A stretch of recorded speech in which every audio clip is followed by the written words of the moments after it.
Hey,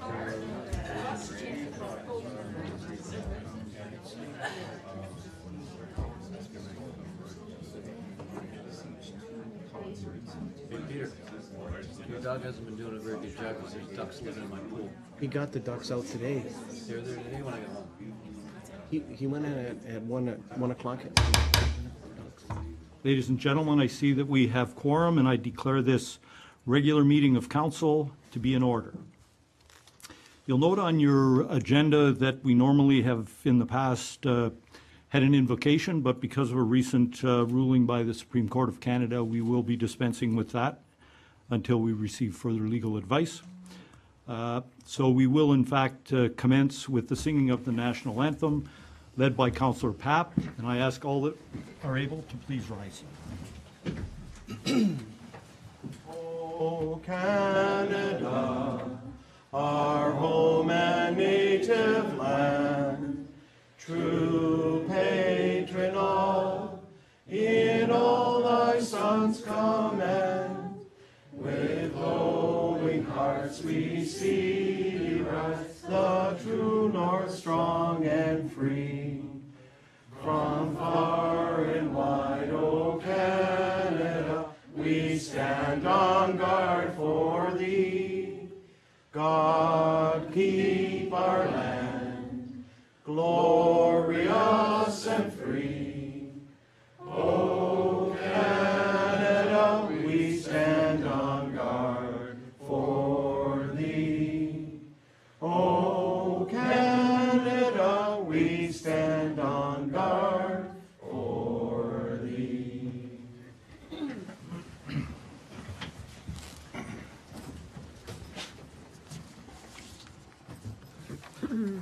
Council, an agenda has been circulated, and I have a motion by Councillor Ribyak, seconded by Councillor King, that the agenda for the May 4th, 2015 regular meeting of council be adopted. Are there any changes? Councillor Ribyak. I'd like to propose an amendment, Mr. Chair. I'd like agenda item 1141, which is within our consent agenda, to be lifted and placed to be discussed immediately following item 9.1. I have reason to believe that issues regarding the ban shell will come up in both those areas, and we may as well discuss them together. Thank you. Any other changes, Councillor? Council? Need a seconder. Do we have a seconder for that? No.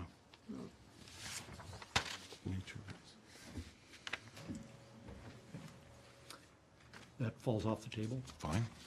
Thank you. Any other changes or proposed changes to the agenda? If there are none, I'll call the question. All those in favor? That motion is carried.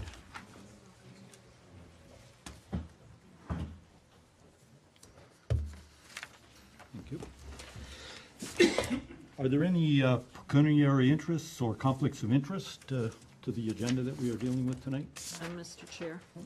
Mr. Chair. I see none indicated. Madam Clerk, could you please record that? So we will begin with the hearing of delegations, and this evening we have 3 delegations. Our first delegation is being presented by Marlene DeRose, and it's regarding the Niagara Child Advocacy Center. Please come forward. Thank you. I'm not very tall, but I've been told to stand, so I'll move the chair if that's okay.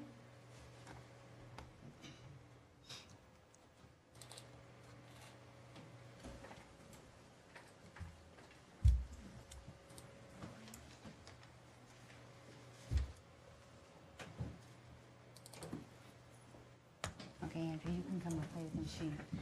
Good evening, ladies and gentlemen, Your Worship, and members of council. I want to thank you very much for this opportunity to come and give you an update about the Child Advocacy Center Niagara. I came to this council in 2007 when we were starting our capital campaign, and we talked about the starting of the center. And you were the first council, by the way, who supported us with grant money, so I thank you for that. My name is Marilyn DeRose. I'm a founding member of the Board of Directors for the Child Advocacy Center, and I have with me Andrea Jack, who is also a member of the board, and she is a resident of your lovely community. Kristen French was a youth in Niagara, and she suffered a horrific death. It's a story that we all know.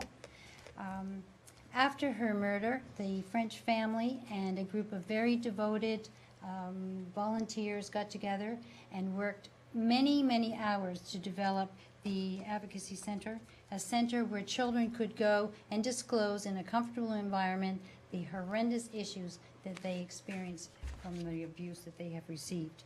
This center, as we know it now, is called the Kristen French Child Advocacy Center, Niagara. In 2013, and they are the latest stats we have, Niagara Regional Police interviewed almost 400 cases of abuse, an astounding number just for that year.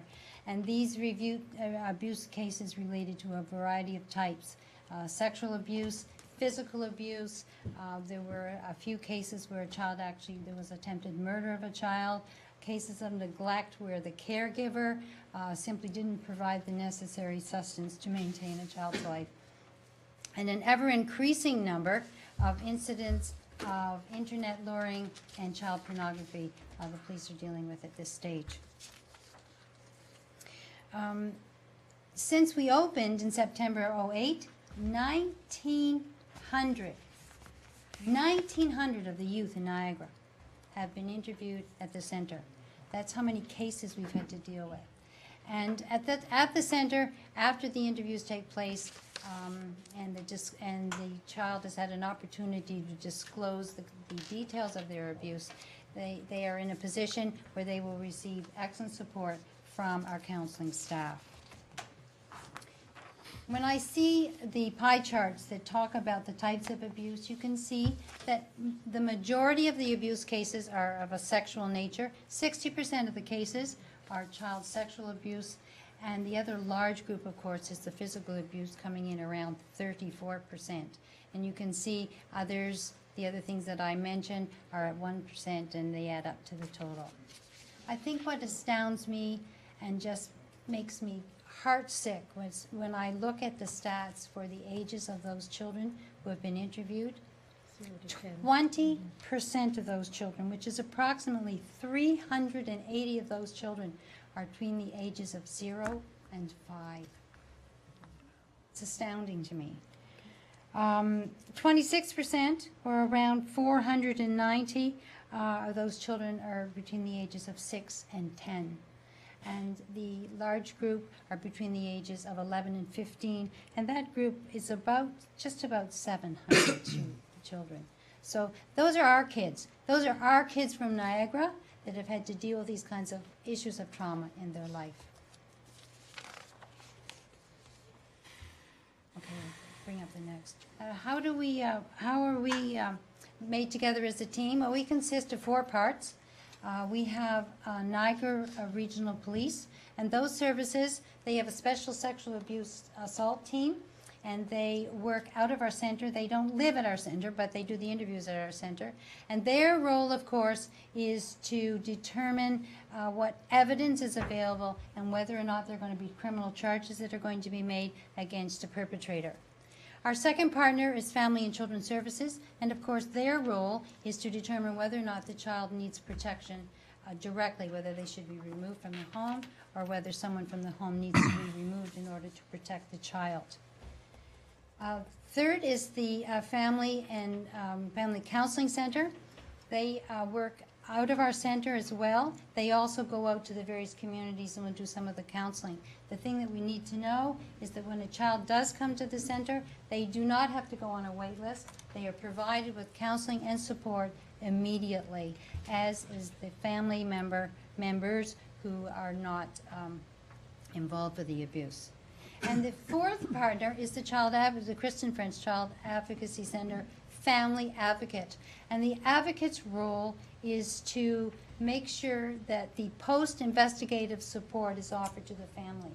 And this is support that allows the family to determine what other agencies are out in the community to support them. and what kinds of next steps that they can have as far as gaining the support that they need and their child will need in order to move forward to some kind of normalcy in their life. Where are we located? Well, although we service all 12 municipalities, we are located actually on Forester Street in St. Catharines. We did buy a church, a 5,000 square foot church that we renovated, and we are there. When the children enter the building, it is a very, very, very friendly environment. You can see, you did see before Andrea flipped forward on me, that we have sort of some friendly sea creatures painted on the wall. There's a treasure chest, etc.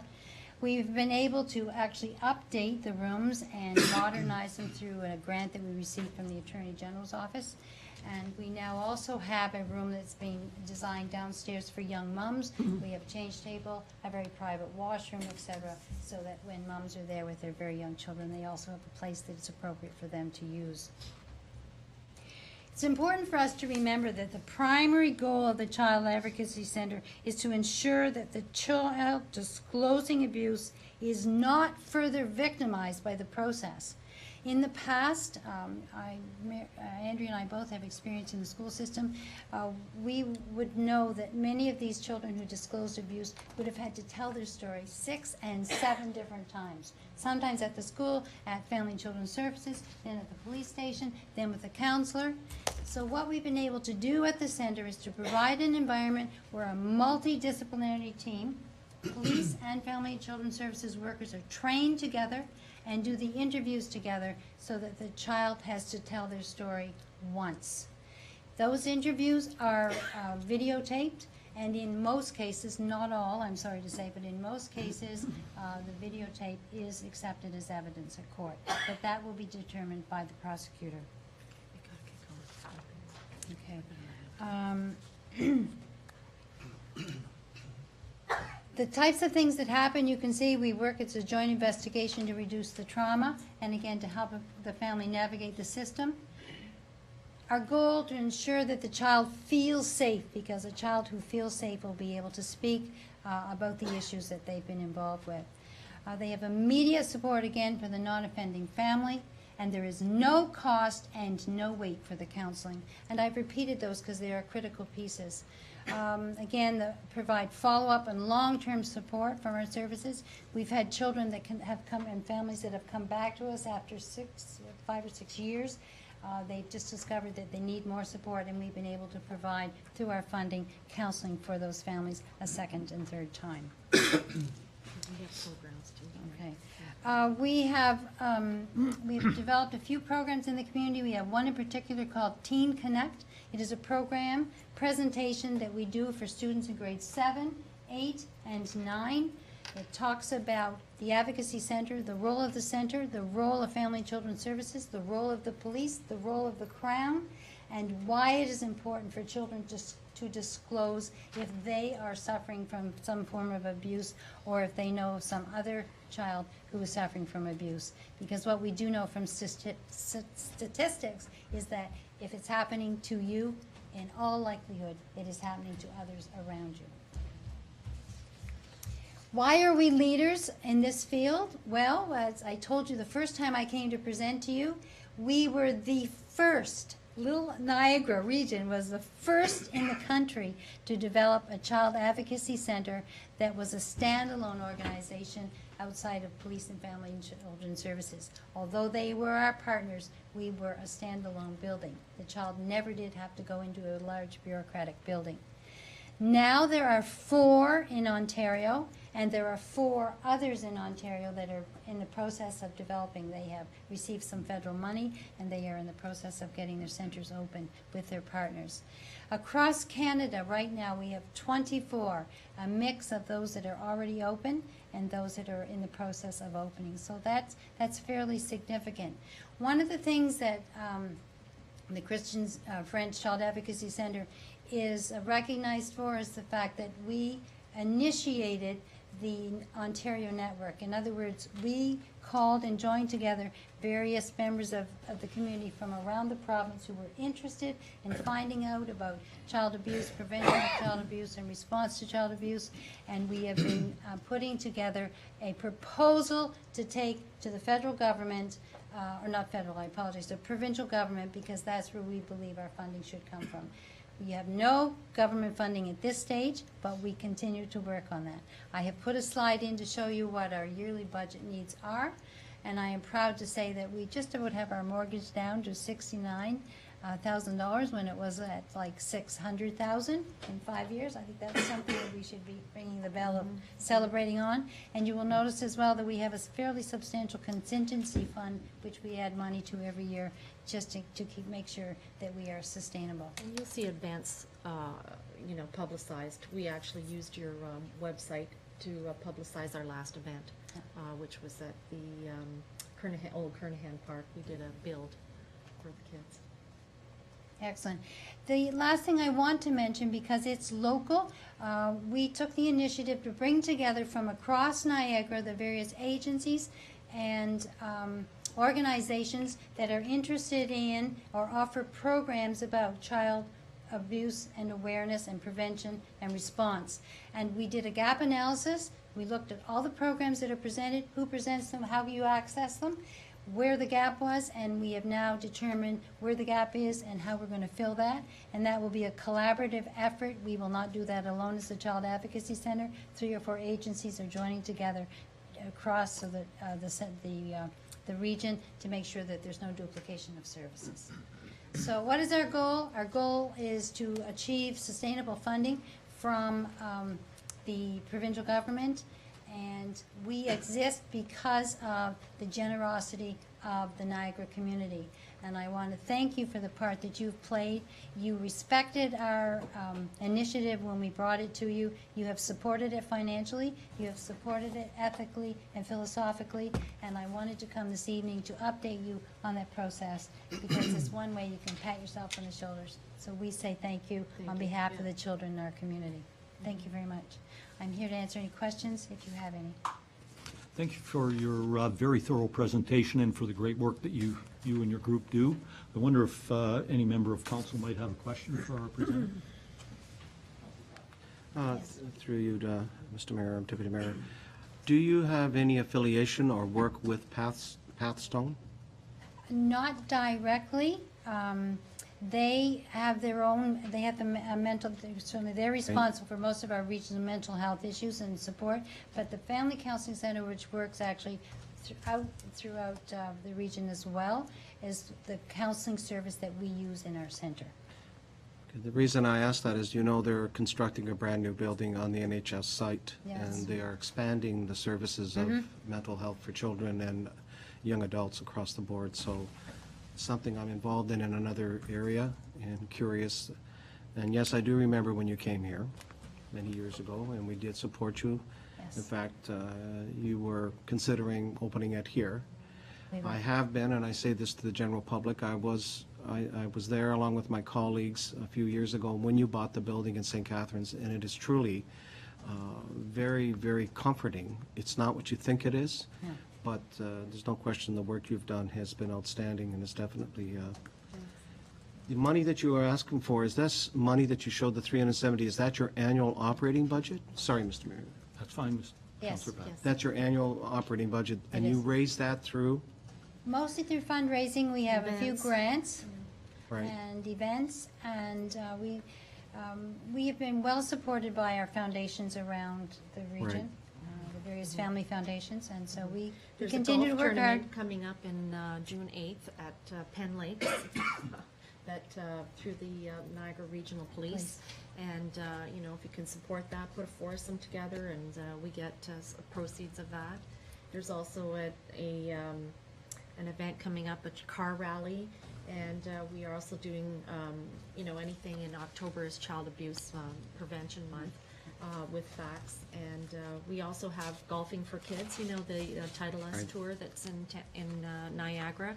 We also work with the kids to do an event in St. Catharines Golf Course.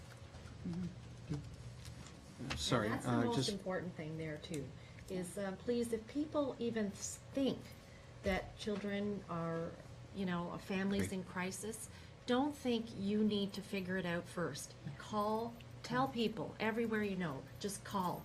They'll help you work it through. But it's not a good idea to sit on it and think, well, maybe I should, well, I'm afraid. Just call, please. It saves lives. Really. Very quickly, and don't mean to belabor it, but this August, we will have what they call the AMO Municipal Conference here in Niagara Falls. So I can say, and I'll work with our colleagues to lobby the provincial government, because you do need some form of provincial funding, and it's something that I know the children, and particularly children that are very vulnerable, are high on the agenda of the provincial government and the federal, and it's something that we can possibly help you with in bending the ears of our cabinet colleagues or our MPPs to suggest to them that perhaps they can support.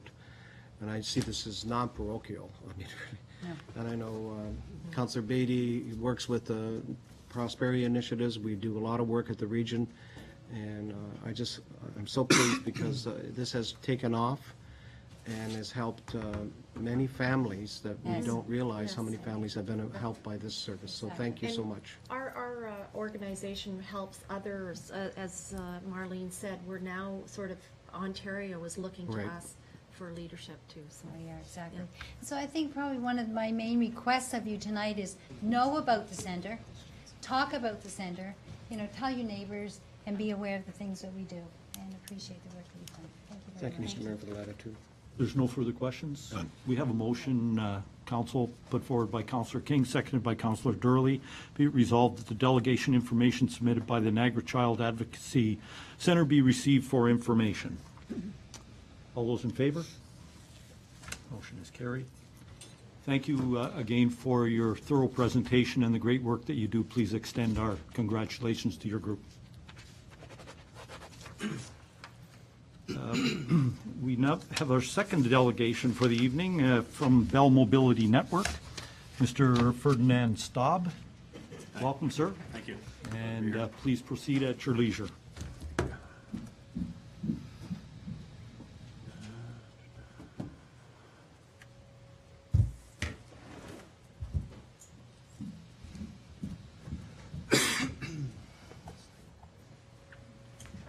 Good evening, Council. My name is Ferdinand Staub. I'm a consultant planner with Bell Mobility. Thanks for having me here tonight.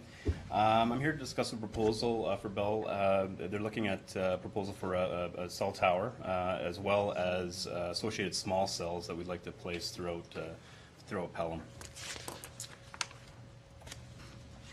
Today we use our phones for countless applications, kind of shown above on the two screens here. Our phones have basically become a personal computer in the palm of your hand. What we're seeing is that Canadians want faster and more reliable service and more access to enhance their personal safety, to enjoy more frequent contact with friends, family, and to be more productive in their personal and business use. In Canada, we're looking at about 28 million subscribers now. Beyond the phone, we're also seeing that apps are being developed and they're impacting our daily lives. Currently, a lot of the demand comes from social media. Social networking represents about 60% of mobile usage on your phone. Facebook users are now averaging 55 minutes a day on the site. We're looking at about 1 billion tweets per week. And there's about 100 million YouTube videos played on the device every day. So the more apps that are being developed, it creates it's a lot of data, so more data is required.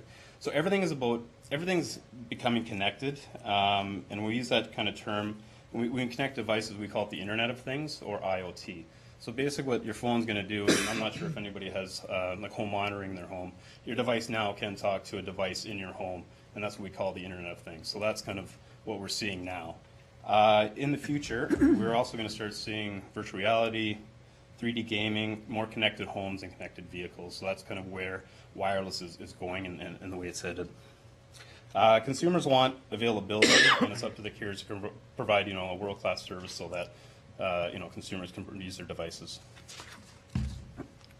More importantly, We rely on our phones for personal safety. My opinion, I think a lot of people kind of take it for granted that they have a phone. I witnessed an accident in Mississauga where a car kind of ran a red light and hit a pedestrian. Unfortunately, I had my phone, called emergency services, and the ambulance was there. But again, it's just you take it for granted that it's there, and hopefully it saves somebody's life. This slide here just generally shows the global population in the blue line, how it increased over the years.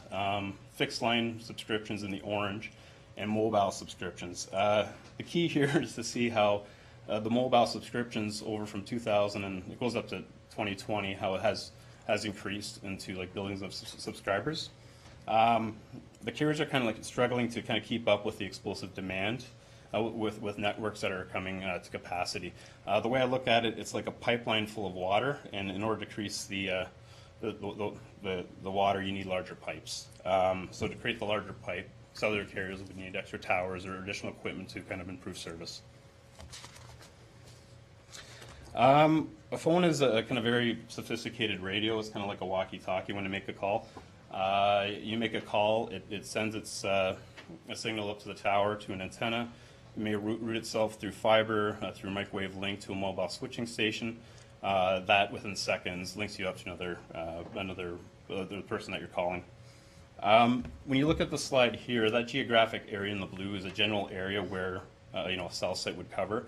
It could be anywhere from 100 meters to about 2 kilometers, depending on the expected traffic. When you have a gap, you're going to either have a coverage issue, which means you have an area where there's no coverage, and that's typically in rural communities, or you have a capacity issue. And capacity is where you have a lot of users at one space, and and the site's getting very congested, which means you have to add an additional site to improve the service.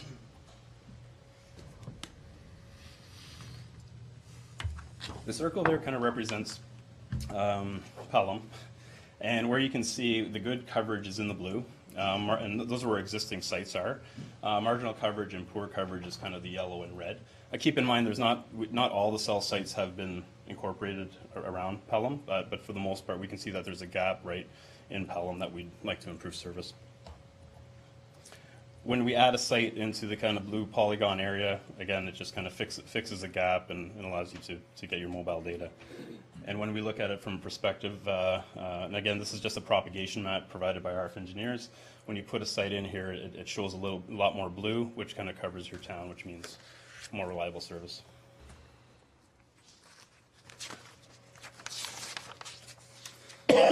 This area here is, now that we know that we have a capacity problem in kind of in Pelham, particularly East Fawn Hill here,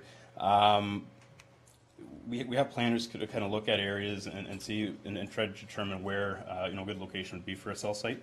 We kind of look at existing towers, space requirements, hydro, land use issues, public sensitivity, and power requirements. So generally, we've been kind of speaking with the town to see if there's be any opportunity to kind of lease space in this particular area.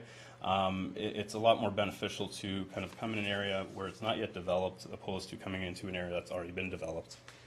I just took this out of one of your plans here, and again, just understanding that there's growth, we'd like to kind of come up with a concept where we could put a tower in the area, and kind of work with your planning department to kind of improve service before this area actually gets developed.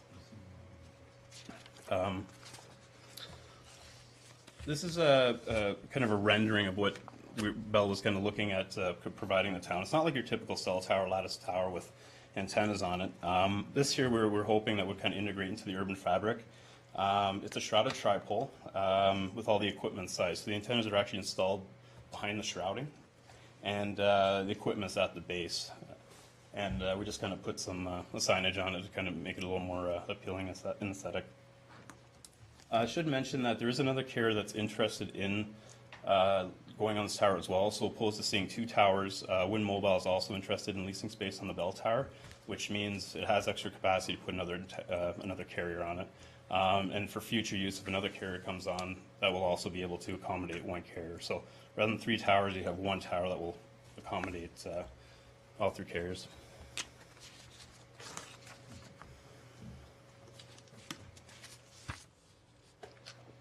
In addition to the tower, Bell's been pioneering some technology trials in a few communities. What we're looking also at doing, and we'd like to kind of look at working in Pelham here, is adding a few antennas on poles. They're kind of the size, if you look on the left-hand side, that's a small cell. It's kind of the size of a Kleenex box. And what we'd be interested in doing is leasing some space on some of your existing poles to kind of improve service, mainly down the kind of spine of your community, which is Hay Street. We have been working a little bit with Niagara-on-the-Lake. We've been working with the city of Kitchener to kind of bring these into service. But basically what we'll help do is it kind of covers more about between 25 and 50 meters. And by putting them on the poles, it helps for that extra capacity. And here's kind of like in the arena area. I had my son down in a lacrosse game. And again, you know, you're in the arena and everybody's on their phones taking pictures of the kids. So, and by adding these small cells into your arenas or a few of these poles, it'll help with the capacity. And that's something that Bell would be interested in speaking with the town as well. The benefit to these is that they're small design. There's little or no ground space. They would be connected by fiber. And you'd see less towers, and they're much more discreet than a tower in general. Telecommunications is in the public interest, so is the public involvement. This is just kind of just a page from Minister Canada's website. Now I know that the town has the policy in place, so if we are proposing a tower, we would do any public information session and do the proper public consultation for the site. So next steps. Bell's interested in moving forward with Pelham to negotiate a municipal site license agreement, allowing access to the lands for a tower. That would be in the East Fonthill area. There's no specific area that we've picked, just generally we'd like to kind of work within that plan and see if something could be leased. We would like to install a small cell infrastructure to support the growing and capacity requirements, utilizing the existing poles in the town. And Bell is dedicated to growing its best-in-class HSPA LTE wireless communications network in support of Pelham's expansion and technological advancement. And yeah, Bell would appreciate a follow-up meeting to include representatives from the town, engineering department to discuss how this could be implemented. Thanks for the time to present. If you have any questions, I'd be happy to answer those. Thank you for your presentation. Councillor, are there any questions? Councillor Papp. Quickly, have you, thank you for the information. Have you actually formally, or maybe through staff, have you submitted a plan or proposed it to our town? Just a concept plan. Like we have discussions with staff, just generally indicating that we would like to do something here, but nothing. Just a general survey. It hasn't been incorporated within your overall plan that you have. Okay, maybe There's an item later in the. oh, there item later. agenda. Okay, I'll leave it Councillor Papp. till then. All right, thank you. Any other questions of our guests? No. Thank you very much for your presentation. We do have a motion presented by Councillor Durley, seconded by Councillor King. Be it resolved that the delegation information submitted by Bell Mobility Network be received for information. All those in favor? Opposed? That's carried. And as I said, we do have another item later on in the agenda that will speak to the relationship between you and our staff. Thank you. Thank you. Sorry, it's, okay. And our final delegation is from the Fonthill Bandshell Concerts, being presented by Gail Balchus. Gail? Welcome. Thank you. Good evening, Acting Mayor, councillors, friends, and town staff. I'm Gail Balchus Chataway, chairperson of the Fonthill Bandshell Summer Concert, amazing 10-people volunteer board of directors. We're here tonight because, quite frankly, we feel it's unfortunate that council protocol did not allow for the Bandshell board volunteers to speak to the issue or indulge in any discussion whatsoever on the ramifications of the recent decision to license the Bandshell concert area and the entirety of Peace Park on Thursdays this summer. We did have one meeting with town staff, at which time we expressed our concern and took it back to our board for discussion, where unanimously we were opposed to the idea. We conveyed this to you councillors and to town staff, and unfortunately, we received no follow-up or communication offering to discuss other options at that time.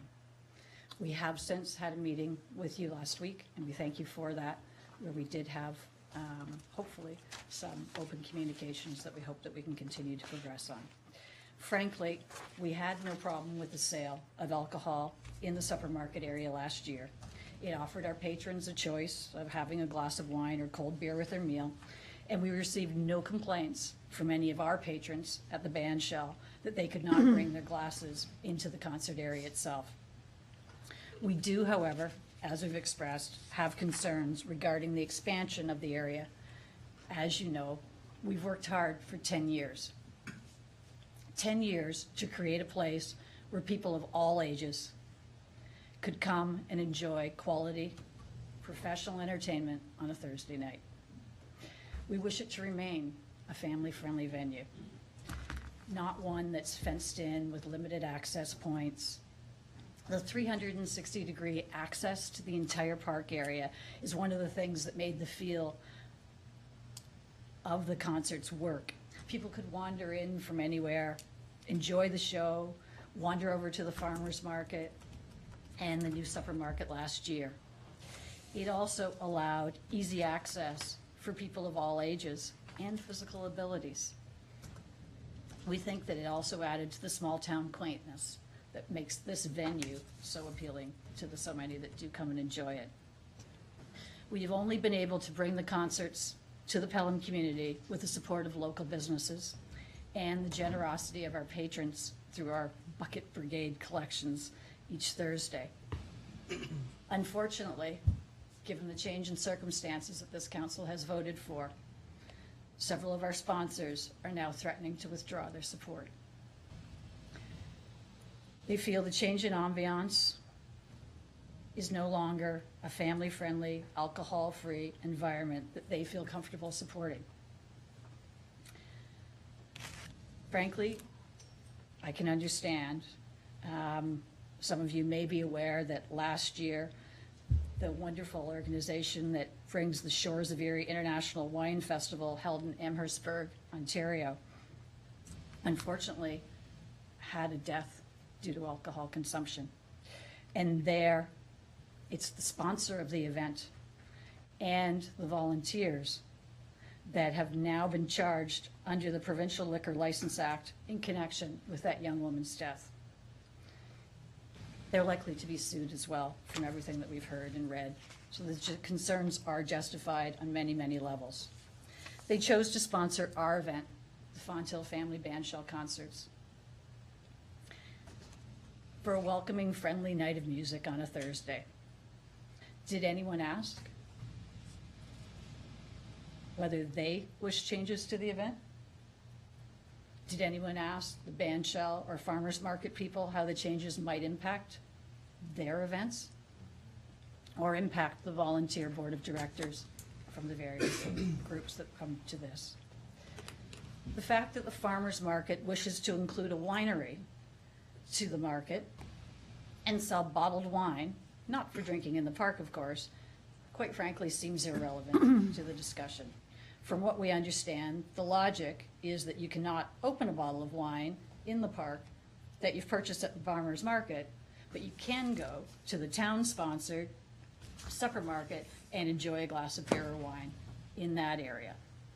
The town's suggesting that you need to license the entire park in case someone illegally opens wine from the farmer's market. Quite frankly, what's the difference? We've been sandwiched between the LCBO and the Brewers Retail for the last 9 years. We've had no issues. Our biggest issue was probably with smoking in the past, and we politely asked people not to smoke. When the bylaw came in from the Niagara region 2 years ago, banning smoking in the park, it was very simple. You'd simply say, sorry, it's prohibited. I'm sure that between the volunteer firefighters that are there each week, the security that the town that you've so kindly provided now, and our red-shirted brigade of volunteers for the Fonthill Bandshell concerts, that we can continue to police things as we've policed in the past. without any concern about someone opening one of those bottles. We've had no record, or pardon me, for the record, we've had no problems or complaints about alcohol in our 9 years, and we're thankful for that. We've had a couple small issues on the Summerfest evenings, nothing serious, but it's a fact nonetheless. We mention this only because one of the other concerns was that you would think that a smaller controlled venue would be more desirable, i.e. if we remained with the supper market that we have now, that would probably be more desirable by your insurance provider, or so we would think. We feel that the Summerfest weekend does work. We've supported it. It's a great weekend. The town has certainly done a great job and has have the volunteers that do so much to put that together. Our concern is that if you were to license the park every week, are you changing the ambiance? Are you going against what you've created too for the Summerfest weekends? i.e., will the novelty wear off if it just no longer becomes Summerfest? It's now every week that we're doing this. Are we affecting two different venues? In summary, what we'd really like to ask is you to reconsider, and we'd like to see the events on Thursday remain as they were last year, with the town being able to sell beer and wine within the supper market area, and have the rest of the park remain as it has been, so that we can all enjoy it the way we have in a family-friendly environment for the last 9 years, and continue in this, our 10th anniversary of the Fonthill Bandshell Summer Concert Series. Thank you. If you Thank have you, any Ms. questions, Balch. I'd be happy to go. Council, any questions of our presenter? Councillor King. Thank you, Mr. Chair. Gail, you mentioned that you have had a meeting or meetings with staff. What I'm interested in knowing is, was that one meeting, was it several meetings, and were the concerns that you have expressed here tonight, in essence, the same concerns that were expressed to staff at that meeting or meetings? The first meeting that we had initially, where it was proposed or the idea was brought up, there was no opportunity at that particular meeting for any further discussion. The only opportunity that we've had for any discussion was the how might we meeting that we had last Tuesday night, I believe it was. That was the only opportunity that we were provided. And yes, we did express, as you well know, you were in attendance, most of these concerns. If I may, Mr. Chair. Carry on. What was the nature of the meetings then with staff, if it wasn't to express the concerns? Again, the only meeting that we went to was an initial, essentially it was a roundtable meeting. They asked our group, the farmers market group, the supper market, if we had anything new that we were bringing this year, which we brought up a few things that we were hoping to do for our 10th anniversary, and so that we could all work together.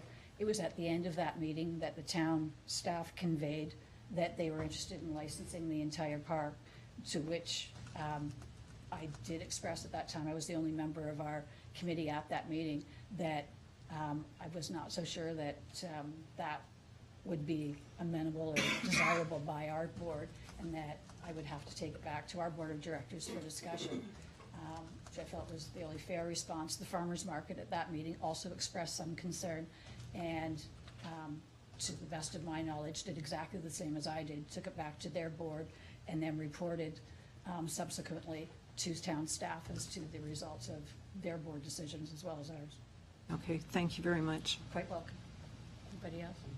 Any other questions? Councillor Ribbiak. Thank you, Mr. Chair. I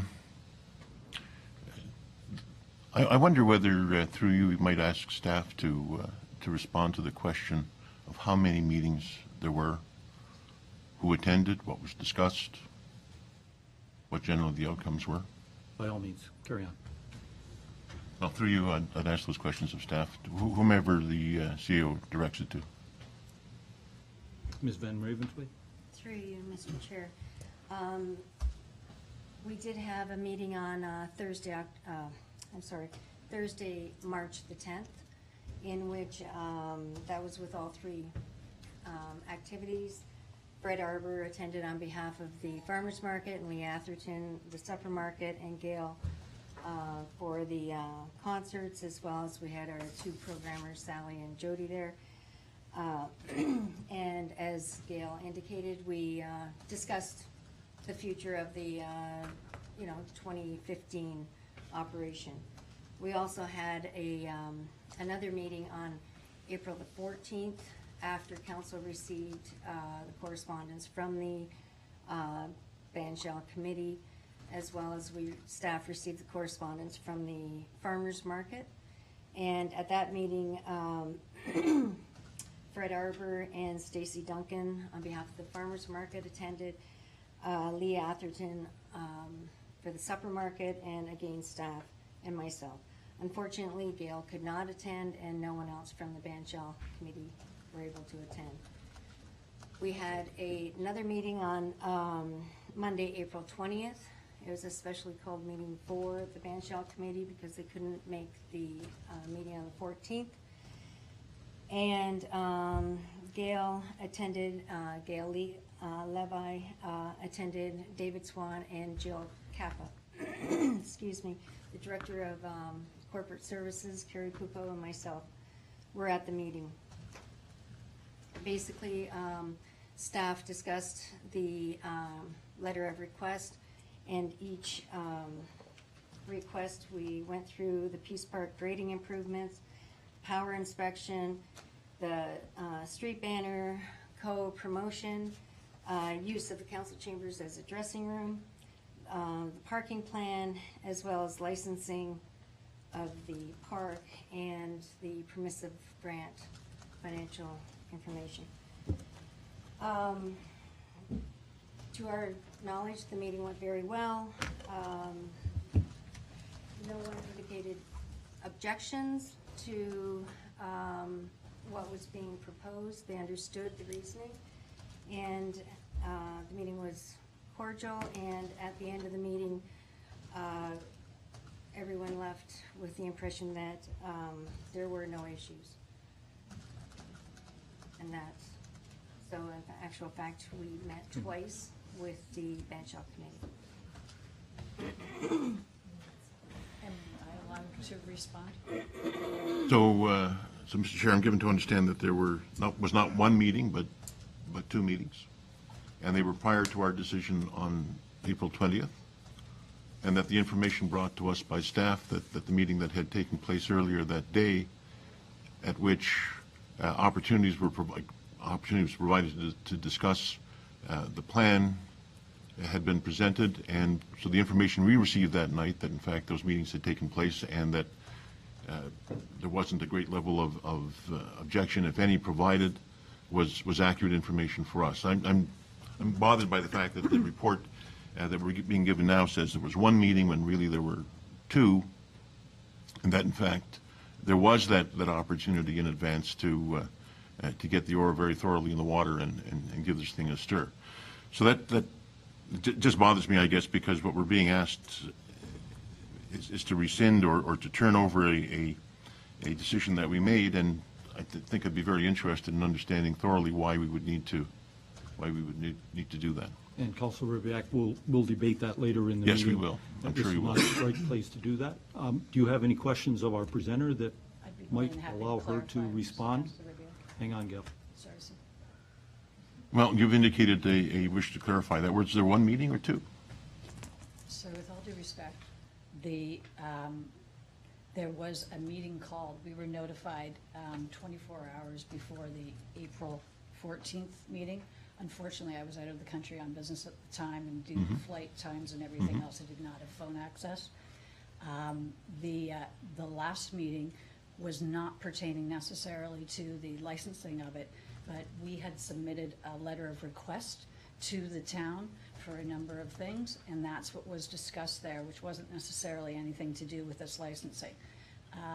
And we were going through all of those points, which were being brought to you that evening of council, and that's what we went through as a clarification so that we could go through this. When the licensing issue was brought up at the very end of the meeting, they had to attend council that evening. We did reiterate at that time that our board was opposed. That was the only discussion at that particular meeting that was done. The rest of it was going through all of the other items that we had previously asked you for in support of the summer concert series that you've been so kind to continue with for the last number of years, and hopefully again this year. Any other questions, council, for our presenter or for staff? Councillor Durley. Thank you, Mr. Chair. Just one, through you to the presenter, it was mentioned that several or some of your sponsors are threatening to withdraw. Are they fully aware of what the expansion would bring? Like, it's not a fence that would be around a detention center, or it's not a drunk fest or this type of thing. Are they aware of the circumstances that have been proposed by staff and have been discussed by us? To the best of our knowledge, they most assuredly are, John. Councillor Durley, sir. So the main objection is? Family-friendly environment. Okay. Thank you. Quite welcome. Any other questions from council? I'd like to ask a question, if I may. Gail, you mentioned in your presentation about the smoking bylaw and how your volunteers got involved and enforced it, and that was much appreciated. It's been alleged that there's been drinking going on in the park for years, under the table. I've heard similar allegations. Yeah, and what measures does your committee take, or have they taken in the past, to try and enforce the town bylaw and ensure that drinking is not taking place in an unlicensed area? Quite frankly, we really haven't had any concerns with it. In the first year or two, there were a few people that were tailgating, I guess you call it, and we did address with them at that time that simply you can't, in the province of Ontario, to the best of my knowledge, drink in a public venue, and certainly Peace Park is a public venue.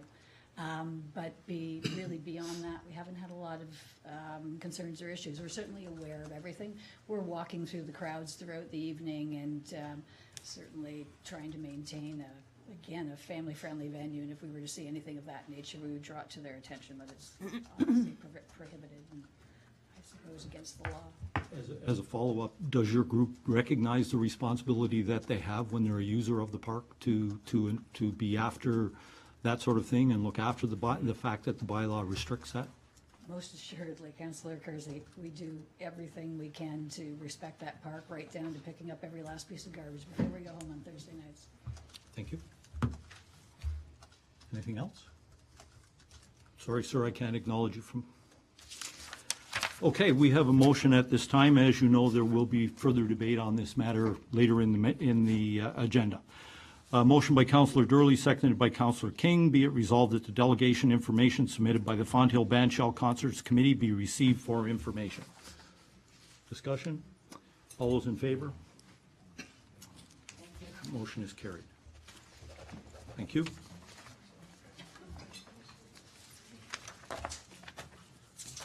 And now we'll ask Councillor Beatty to come forward and present his report from the region. Thank you. Good evening. Thank you, Mr. Acting Mayor, members of council and staff. And if I may, Mr. Acting Mayor, for the benefit of the audience that they may not be aware, council is in receipt of the bullet form summary of the standing committees of council, which includes the subcommittees and so on, ad hoc committees. I don't read it all, as you're aware, council, in respect for your time, but a couple of items to bring to note. There has been some newspaper coverage of the options that Niagara Region considered for support of the development of Canadian Motor Speedway in Fort Erie. And I think there are some misunderstandings. I want to make it very clear. We are not spending money to have this speedway come here. We're recognizing there's a potential $400 million investment, beginning with a $150 million first phase. This organization from offshore has already invested $15 million in the pursuit of this very significant development. It will be, when completed, the largest development and offshore commitment of financing to Ontario since the opening of Canada's Wonderland. It's a very significant potential economic driver for our community. What we have done is we've given 10 years of not collecting taxes. We're not giving them money at this point in time, but we're not going to collect taxes for the first year as the program develops through phase one and through the final phase of $450 million investment. At that point in time, we will be collecting the taxes that we currently are that are basically for the agricultural lands and residences that are there. But no incremental taxes until the end of the 10-year period, at which point they will have the full assessed value for assessment, which will be a very significant revenue source for the region of Niagara and the citizens of Niagara.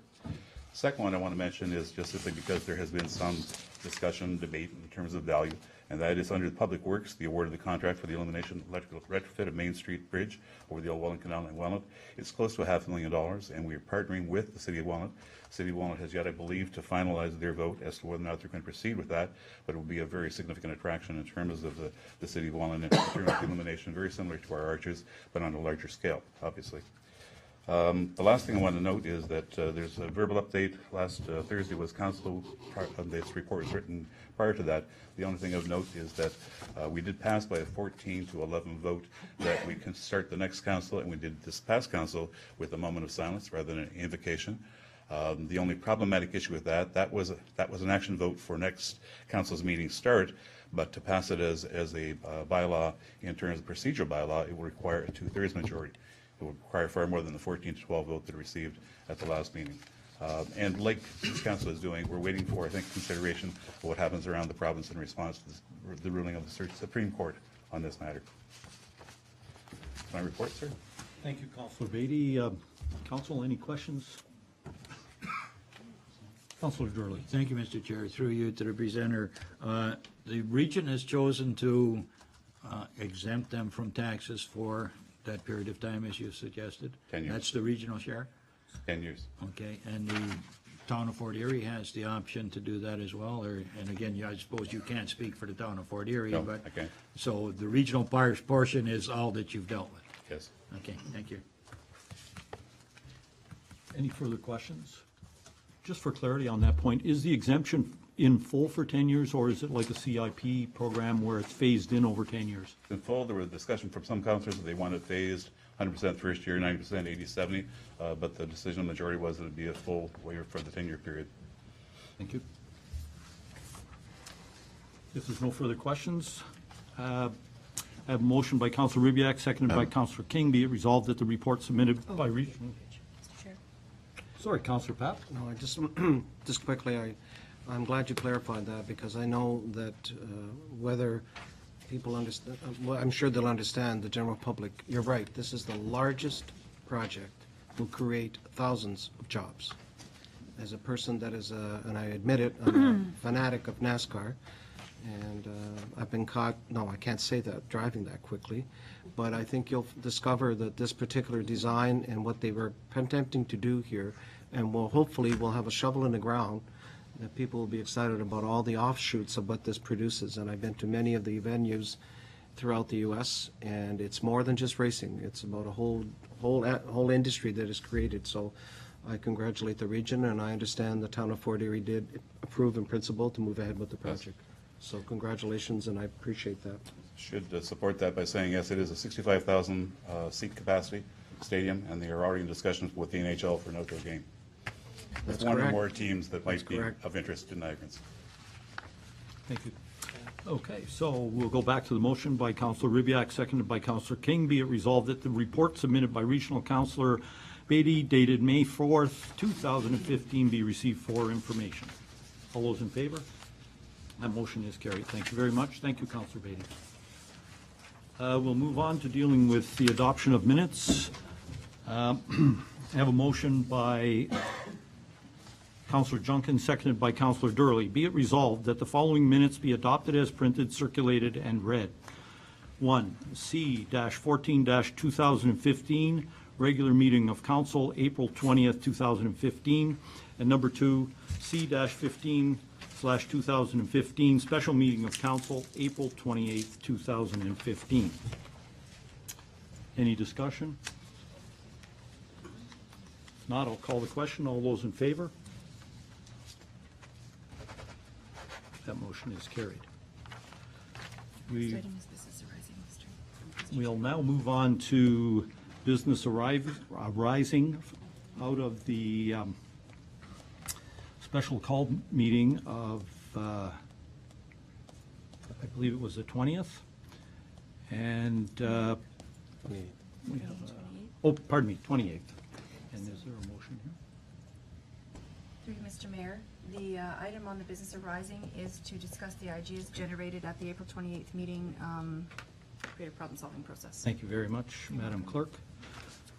Council, you have in your agenda package the ideas that were generated out of the How Might We session or the creative problem solving on the 28th. I'm going to open the floor for discussion, and we'll see where it goes. Is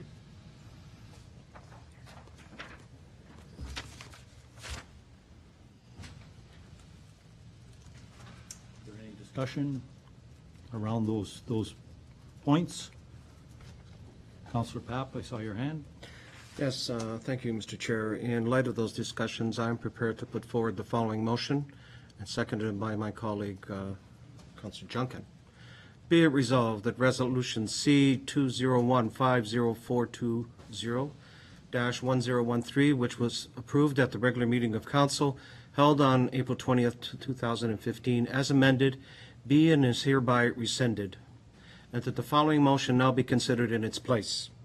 That the Council designates the Pelham Supper Market as an event of municipal significance to be held on Thursday evenings from June 4th to September 3rd, and that is a requirement for us in order to apply for the license, just so that everyone understands. And that the Thursday evening events, including the Pelham Farmers Market, the Pelham Supper Market, and the Bandshell Concert Series, be undertaken using the 2014 protocols with the addition of wine sales at the Farmers Market, and that the licensed area be expanded over the Peace Bar be expanded to over the 2014 area to include the northeast quadrant of the park as described below. And finally, at the conclusion of this summer's 2015 events, all parties conduct an appropriate, realistic evaluation of the protocol to improve and enhance all of the events for the 2016 Thursday night summer series by December 1st, 2015, and present their findings to Council. Thank you. We have a motion on the floor, and it's appropriately seconded. Discussion?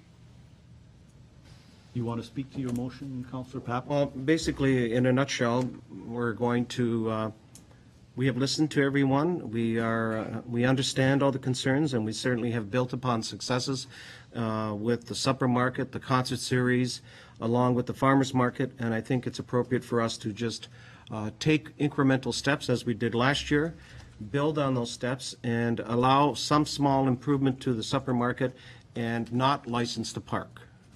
Period.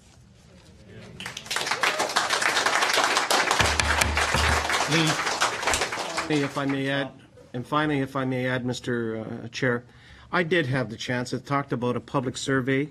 I had the opportunity, I shared with my colleagues, and I know that I respect all of their views as well. I was with a large contingent of people in Welland, talking about a variety of different things.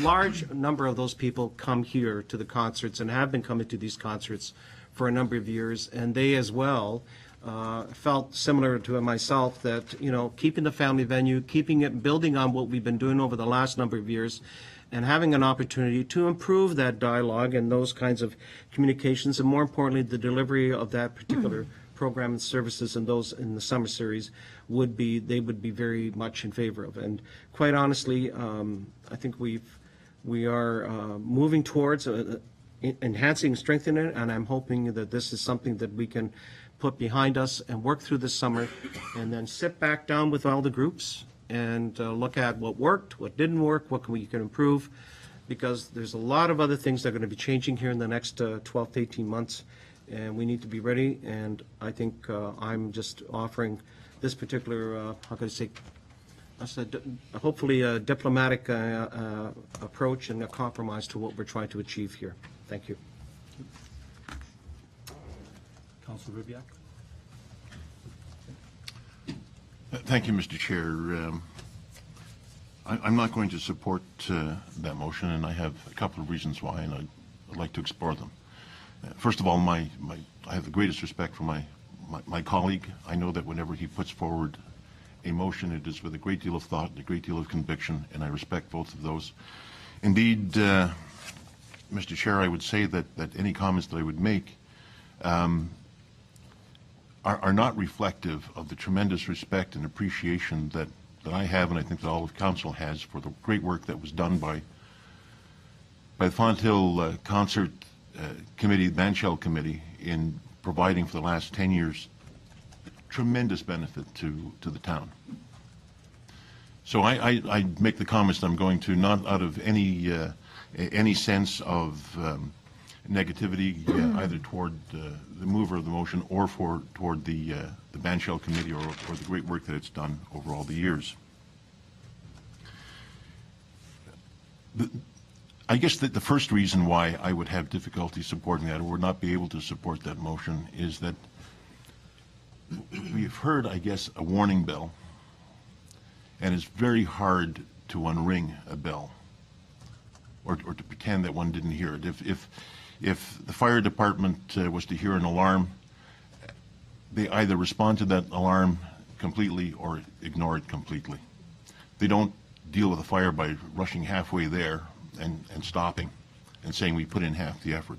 I don't think that works. The warning that we've heard is that because alcohol is being sold on company premises, first through the supermarket, second through the farmer's market in the form of bottled wine, we are probably being faced with a higher level of liability and responsibility than we have before. And in coming to grips with the fact that we are being asked to provide those services and are providing those services, we have, through our staff, sought the best advice we can get as to how to manage it, how to control it.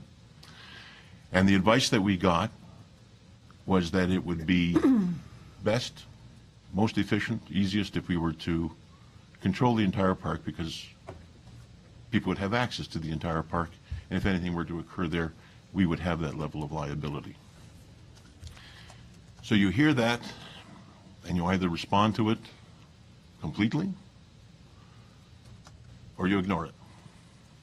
We ignore it to our peril, of course, so I'm not sure that we have a choice about, where do we draw the line. It's either we're following the advice that we get, the best advice that we can find, and do that in a way that is as feasible and acceptable, as efficient as it can be.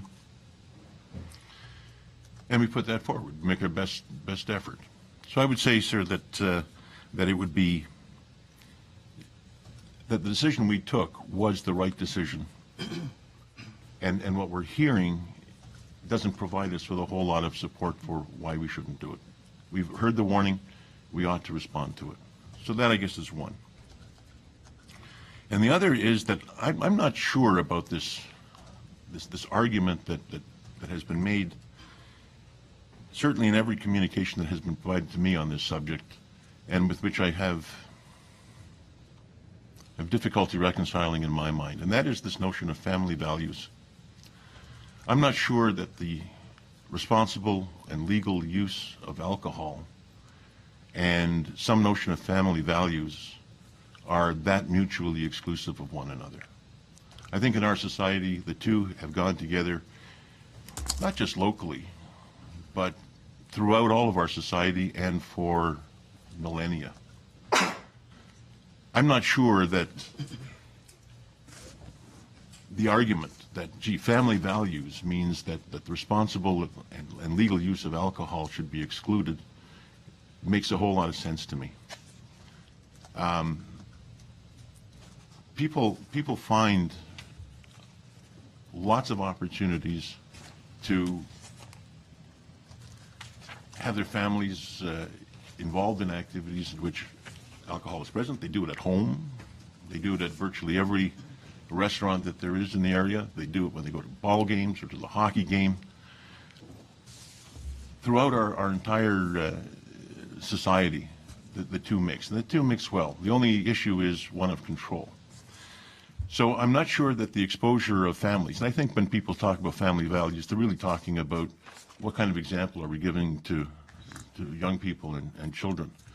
I'm not sure that the example of the use of alcohol in responsible ways, in circumstances that are condoned in which people are exercising the greatest degree of control is a bad lesson for people to be exposed to. I think that a bad lesson might be in an uncontrolled environment where people are irresponsibly using alcohol illegally and it being ignored.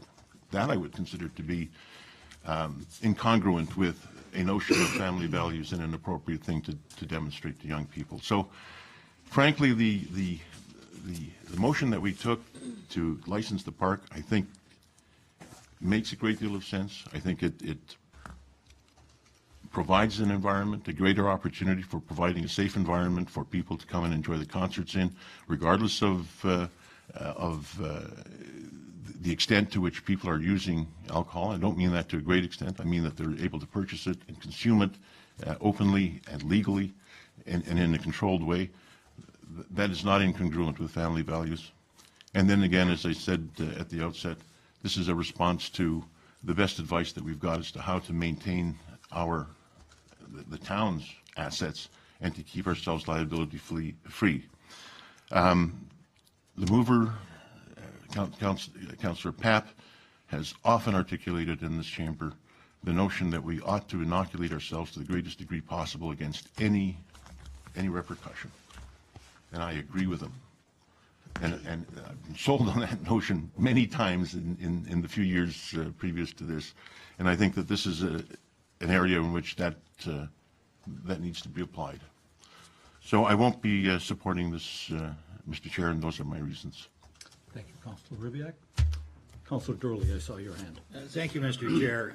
I think the whole issue has been compounded by some communication difficulties. And the communication is not only in saying, but is also in listening. There has been, actually, when the supper market proposal to have a licensed establishment selling alcohol, there was a big cry that it was going to be a drunk fest. It was a bad thing. It turned out to be probably an enhancement to the entire Thursday night experience. The fact that it increased the number of people that were coming here, that helped the farmers market, that helped the supper market, and also helped the band shell. We found that to be a great success, and I can see things always moving forward. We're trying to provide the best opportunity to enhance our Thursday evenings, and the three groups that are working there have done an excellent job in doing that. As I said, the communication problem may have compounded it, so I'm looking at the motion as proposed is a good compromise at this particular point in time, because number one, it allows those who wish to have a beverage with a snack, and they can still hear the music. However, they won't be able to sit and actually see the music, but it will offer them an opportunity to satisfy themselves, and it will actually help the sponsors and help the band shell in order to go with their 10th anniversary, which is a great program which is coming forward. Looking at, is it the right thing to do? It may not be. It may be that the licensing in a whole park may be the best thing. However, the timing of it may not be completely right at this particular point in time, be it that the band shell says they were surprised by this, and the sponsors say that they were surprised by this, and in fact, this is jeopardizing the Thursday night experience. I think the compromise to limit the area, even though we are expanding it so we can stay within the legislative requirements of the area and the number of people in that area. I believe last year we were very close to being over capacity in the small licensed area that was there. This was one of the motives to increase the area, but I think by looking at the northwest or northeast quadrant of the park, that may satisfy that particular thing. We do have all of our servers are Smart Serve trained. So there's not going to be anybody served that is under the influence.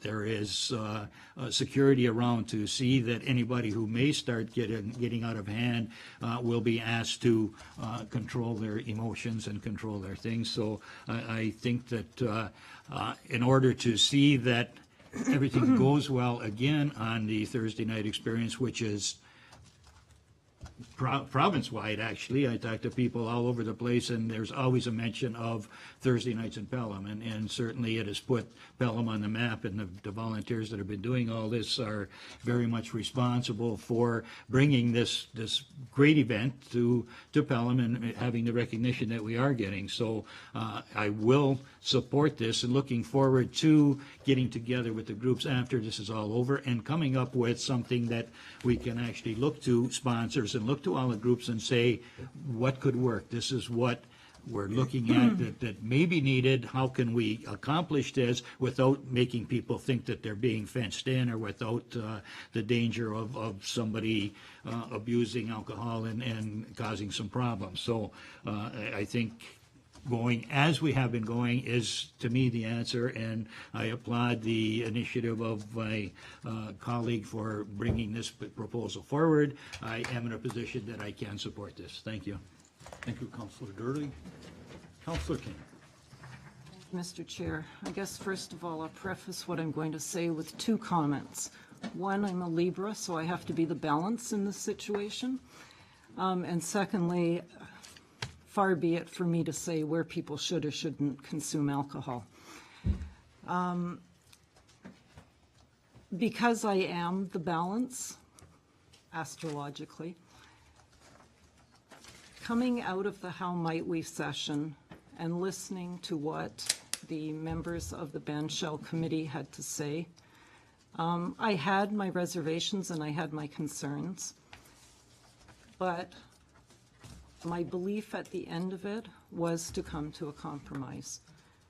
And that compromise would include the expansion of the supper market area, because we know that last year there were many patrons who were quite surprised that they could not move out of the fenced-in area to go and enjoy the concert.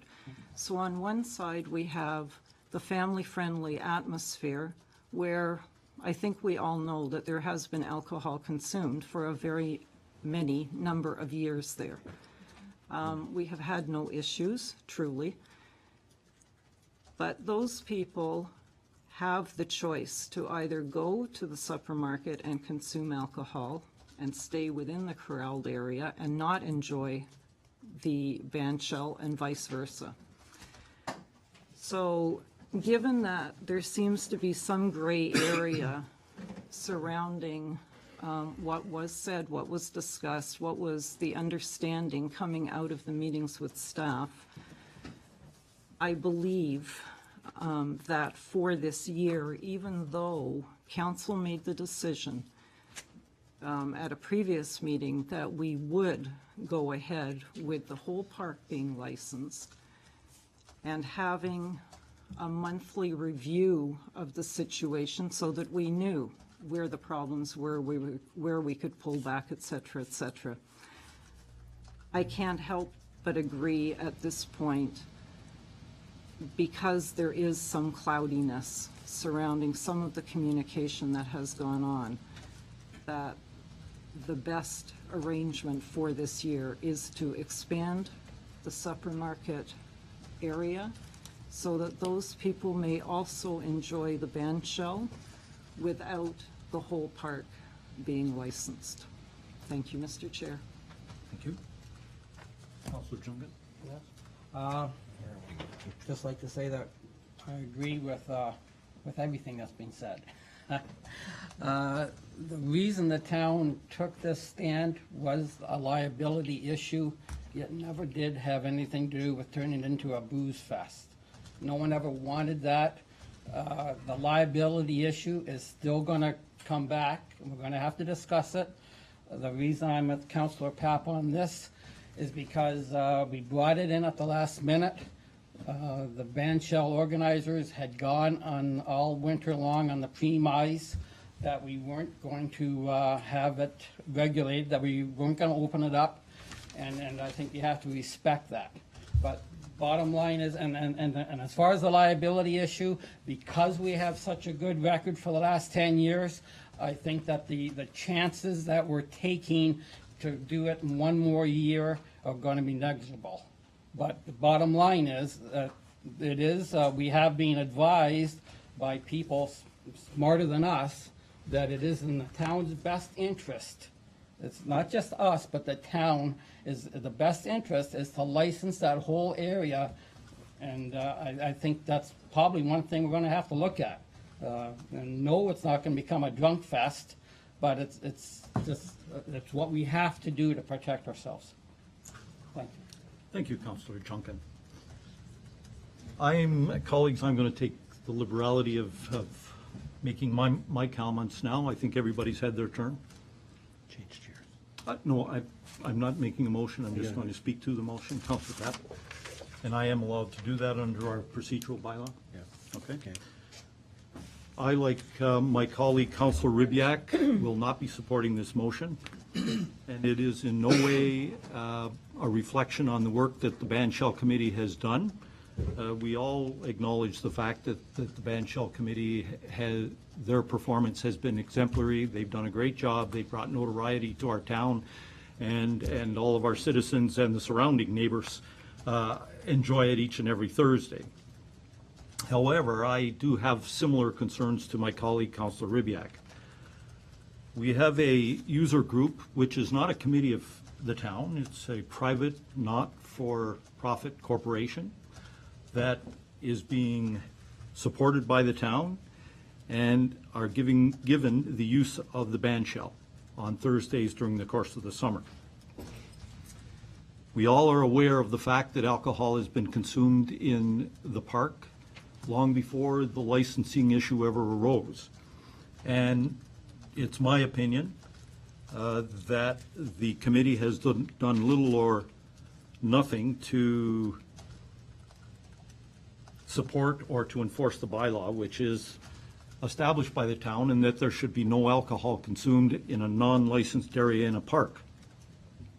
That, my friends, opens up the town to a significant liability. And so it's primarily over this liability issue that I will not support this motion. I feel that in a case of a suit, if there was alcohol consumed in the not licensed area, this lawsuit were to proceed, the liability will fall squarely on the shoulders of the town. Even though everyone will be sued, under the joint and severable liability acts that we deal with in this province, the people with the deepest pockets are the ones that get nailed. And my friends, the town will have the deepest pockets. So the town will be liable for the action and any award that might result out of that. Over and over again, our people far smarter than myself have looked at this business of alcohol and how it's best to be managed in the public sphere. And within the last 4 or 5 years, in fact, Pelham was the very first municipality to undertake this. The AGCO, which controls alcohol consumption in our province, created a thing called a festival license. And the motivation behind creating this festival license was because they realized that corralling people on a hot night or a hot day in a designated area led to a lot of problems. It led to people bumping into each other, getting upset, fights resulted, et cetera, et cetera, et cetera. And so they brought in this festival license, which in fact allowed people to move into larger areas. Pelham Summerfest is an example of a festival license, and I'm pleased to say we've had little or no issues arising as people are able to, you're not confined, you're not in a closed space, and you're able to move around. Also, we talk about the family atmosphere, and one of the things that we heard last year, and I worked at the supper market for about 6 weeks, one of the things that we heard over and over again was people would come in, they'd buy 2 glasses of wine and try to go out through the door, and we'd have to stop them and say, sorry, you can't do that. They'd say, what do you mean? I just want to go back and sit with my wife and enjoy the music. And isn't that creating a family atmosphere? Isn't it breaking down the family atmosphere when you come to order? I won't stand for that. Thank you. Everyone else has had their opportunity to speak. I'd like my turn, please. Thank you. I'll go back to what I was saying. Over and over again, the complaints that we heard was surrounding the fact that people could not move out of the licensed area, go forward and see the music, sit with their wife and their family and enjoy the music as a family. Consequently, perhaps they had two glasses of wine in their hand. They had to belt them back quickly so that they could go back and sit with their family. I don't think that's a healthy atmosphere as well. The long and the short of it is, folks, that liability is the number one issue. We've been advised by our insurer, we've been advised by the AGCO that to not license the entire park opens the town up for significant liability. And our jobs as councillors is to protect the municipality and to protect your assets and your money. And that's why council, in its wisdom, took the decision that we did. And so, and as my colleague, Councillor Ribiak, referred to, a very wise councillor sitting at this table, Councillor Papp, continually expounds on the principle of immunization. When we deal with issue after issue after issue, we are told that we need to immunize the community, basically protect the community. And that is why we took the measures that we did, and that is why I will continue to take that position and will not support the motion as it is presented. Thank you. If there is no further discussion, Councillor Ribiak. I'm going to request a recorded vote of this one, if you don't mind, By all Mr. Chair. means. So, does anyone want the motion reread? Are you happy with it? May I have the motion? Oh, sure.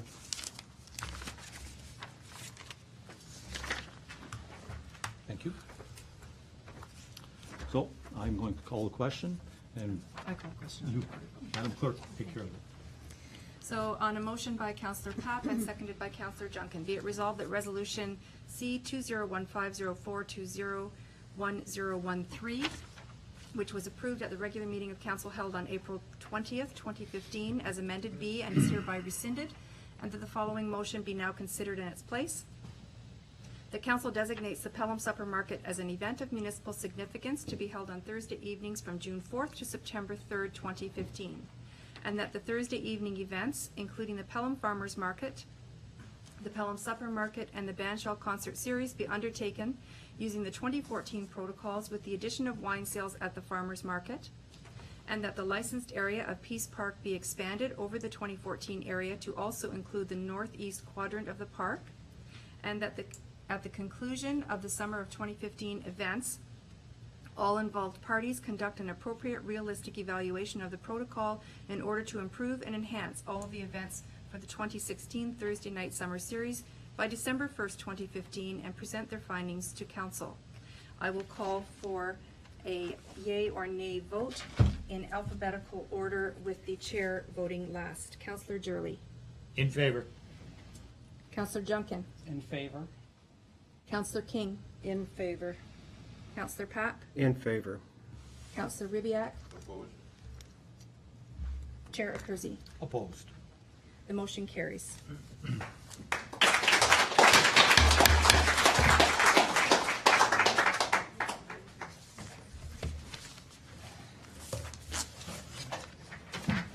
Councillor Durley, I wonder if you might take the chair for a minute? Yes.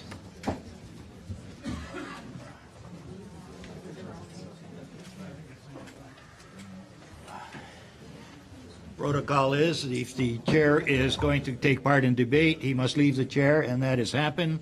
So I am now going to chair the meeting and open it up to discussion. And I believe, Councillor Kersey, you have I have a motion. a motion? Okay. Quietly, please, because we have a motion that's going to be presented. Thank you, Councillor Durley. Council, I'm bringing forward a motion that reads as follows. Whereas the Council of the Town of Pelham has determined that it wishes to restrict the size of the licensed area during the Bandshell concerts for the 2015 season, and whereas this decision creates an unlicensed area in which alcohol is known to have been consumed, And whereas the council of the town of Pelham has an obligation to limit the liability of the town of Pelham during such events, be it therefore resolved that the Ban Shell Committee be provided with a copy of the bylaw governing the park use and the non-consumption of alcohol other than in licensed areas. That the use agreement for the use of Peace Park between the Ban Shell Committee and the town contain a clause requiring the committee to secure, screen, and monitor the patrons using the non-licensed area such that they ensure that alcohol consumption in this area does not occur. Third, that security and monitors be trained and meet the requirements of the AGCO as monitors. Fourth, that the Ban Shell, in addition to standard insurance requirements, the Ban Shell Committee shall indemnify the town of Pelham against any claims arising as a result of the consumption of alcohol in the unlicensed area, and that the committee will provide proof that the town of Pelham is listed as a named insured on its liability policy in the amount of not less than $2 million, and that all costs for the above be borne by the Ban Shell Committee. It's moved by myself. I do not have a seconder. There's a seconder for this motion? I'll second that, Mr. Chair. Councillor Ribbiak. Discussion. Mover, would you like to elaborate on the very elaborate motion that you have made? Thank you, Mr. Chair, and I apologize for the fact that this rather lengthy motion came as it did. However, it basically speaks to my attempt to address the liability that I feel we've entered into by making the motion that was previously discussed. So I won't take the time of this council to review all of the things that I said during that presentation. It's basically to enforce the idea that the Ban Shell Committee must accept their responsibility.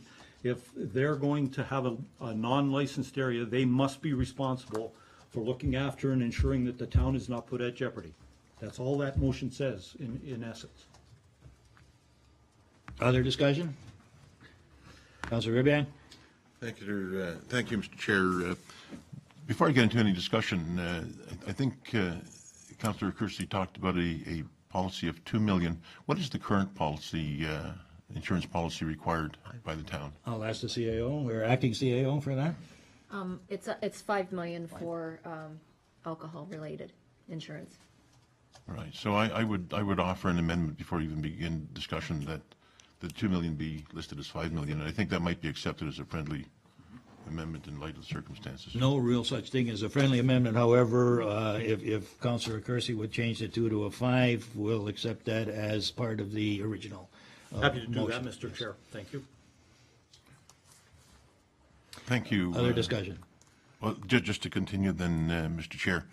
Yeah, I don't want to reiterate everything I said in the previous discussion, but it is to me an issue of liability, and it is an issue of us understanding now, having been told several times and having discussed it fully, that there is the potential of liability in that park, and that liability is going to fall on the town, and that the liability that the town would have picked up, having been laid aside, if you will, or having been addressed in this way, I think it's really important for us to make sure that we are protected in the event that something should occur. I don't believe that there is a whole lot of potential of anything occurring. But the problem, of course, with insurance is that you never take insurance because you know something is going to happen. You take it because you think it might, and however slight the chances, you somehow try to protect yourself. And I think that we had the opportunity to protect ourselves adequately. We've pulled away from that, so I think we need to replace that vacuum with something. And what Councillor Kersey has suggested is that the agency that has requested us to pull back from that protection step in and fill the void. And I think that's an absolutely fair position to take. So I will support that motion. Thank you for that. Other discussion? Councillor Pat. Notwithstanding, but both of you, I do understand the extent of liability, and since I've been the immunizer and you've made a reference to it, I take it with lightheartedness, but also very seriousness. In light of the consideration, I'm a little confused, I have to be honest with you, about this whole issue of liability, and I would request that we defer your motion for both a legal and and the insurance opinion, because I'm not clear, really, quite honestly, and I'm not saying what you're saying is wrong, but whose ultimate responsibility it is for protecting, or I should say, making sure that things that happen on municipal property, it's been my experience, and I'm not a lawyer, that it's ultimately it's a municipal corporation's responsibility. But if, in fact, we're talking about the renters of that property, and I think that's what you're saying, it could be anybody, it could be, you know, someone else using that park for some other, I'm, with all due deference, suggesting that we get a much more clearer idea and respectfully understanding, and I'd like to hear that, to understand fully how that would imply, how that would, how could say, impact on our ability to carry forward. So if that's, I'd like to move a motion to defer. Councillor Papp, the referring to committee or staff for something to come back now, could this be done under direction, Could be done. Madam Secretary? Good point, Mr. Chair. Through you, Mr. Chair, there is a motion on the floor, so the way to address that motion would be by a motion to refer it back to staff for more information. Rather than a simple staff direction, I would suggest, because there is a motion, we do this as a motion. I appreciate that, thank you. And you prepared to make that a motion? I'm prepared to do that, Mr. Chair. Seconder for that motion? I'll second it. Councillor King, okay. Any discussion to the deferral? There is opportunity to debate. Councillor Ribbiak. Thank you. I think it makes good sense to do that. Yeah. So I I think will we need to support the understand deferral. this. Okay. I don't really. Alrighty, so I'll call the vote on the, Madam Secretary, do you have the motion put forward for referring back? Through you, Mr. Chair, yes, I do have the motion to refer it back to get an insurance and an opinion on that, but I would like just a timeline for the report back. Next meeting. Could we do it by the next meeting? Next, could it's possible, Madam? If CEO? possible, at that timeline? Does that work? All right, that works. Okay. Any questions about the motion as presented and the timeline? Yes, just, and I know that the acting CEO mentioned that there had been some insurance. I'd also like some legal opinion on this as well. The ultimate municipal responsibility and corporation, which you all talked about, I want to be clear what that actually stipulates. I believe that's part of the Is that deferral part, motion. that would is be that? included? I had legal and insurance. Okay, so Thank you. it is covered. Okay. you. Any further discussion? No. Seeing no more, I'll call the question. All in favor? Opposed, if any? And the referral is carried. Thank you, Mr. Chair. And I will turn the chair back to Councillor Kersey. Thank you, Councilor Gould.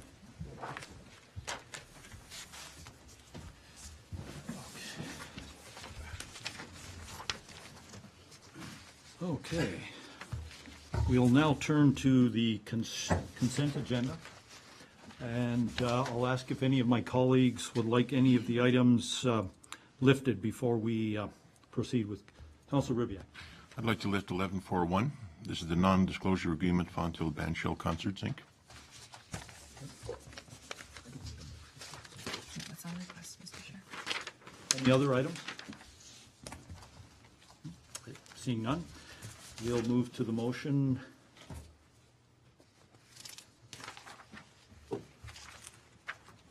Thank you.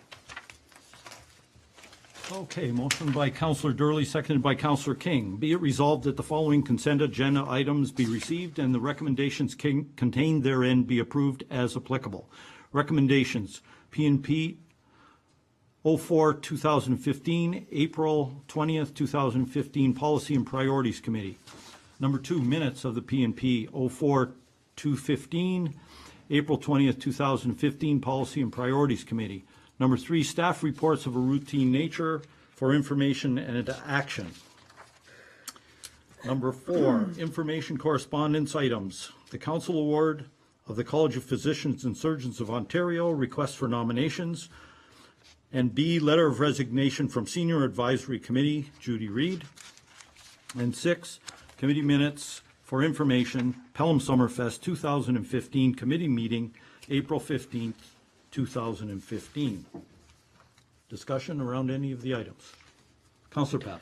Thank you, Mr. Chair. I would sadly hate to see this letter of resignation from Judy Reed, but I think it would be she was a tremendous impact on our Seniors Advisory Committee, and I would like to see that, I hope we send her a letter of thank you on behalf of council for the work that she's undertaken, because she's been very instrumental in pushing forward that whole agenda, and hopefully things will change and maybe she can come back.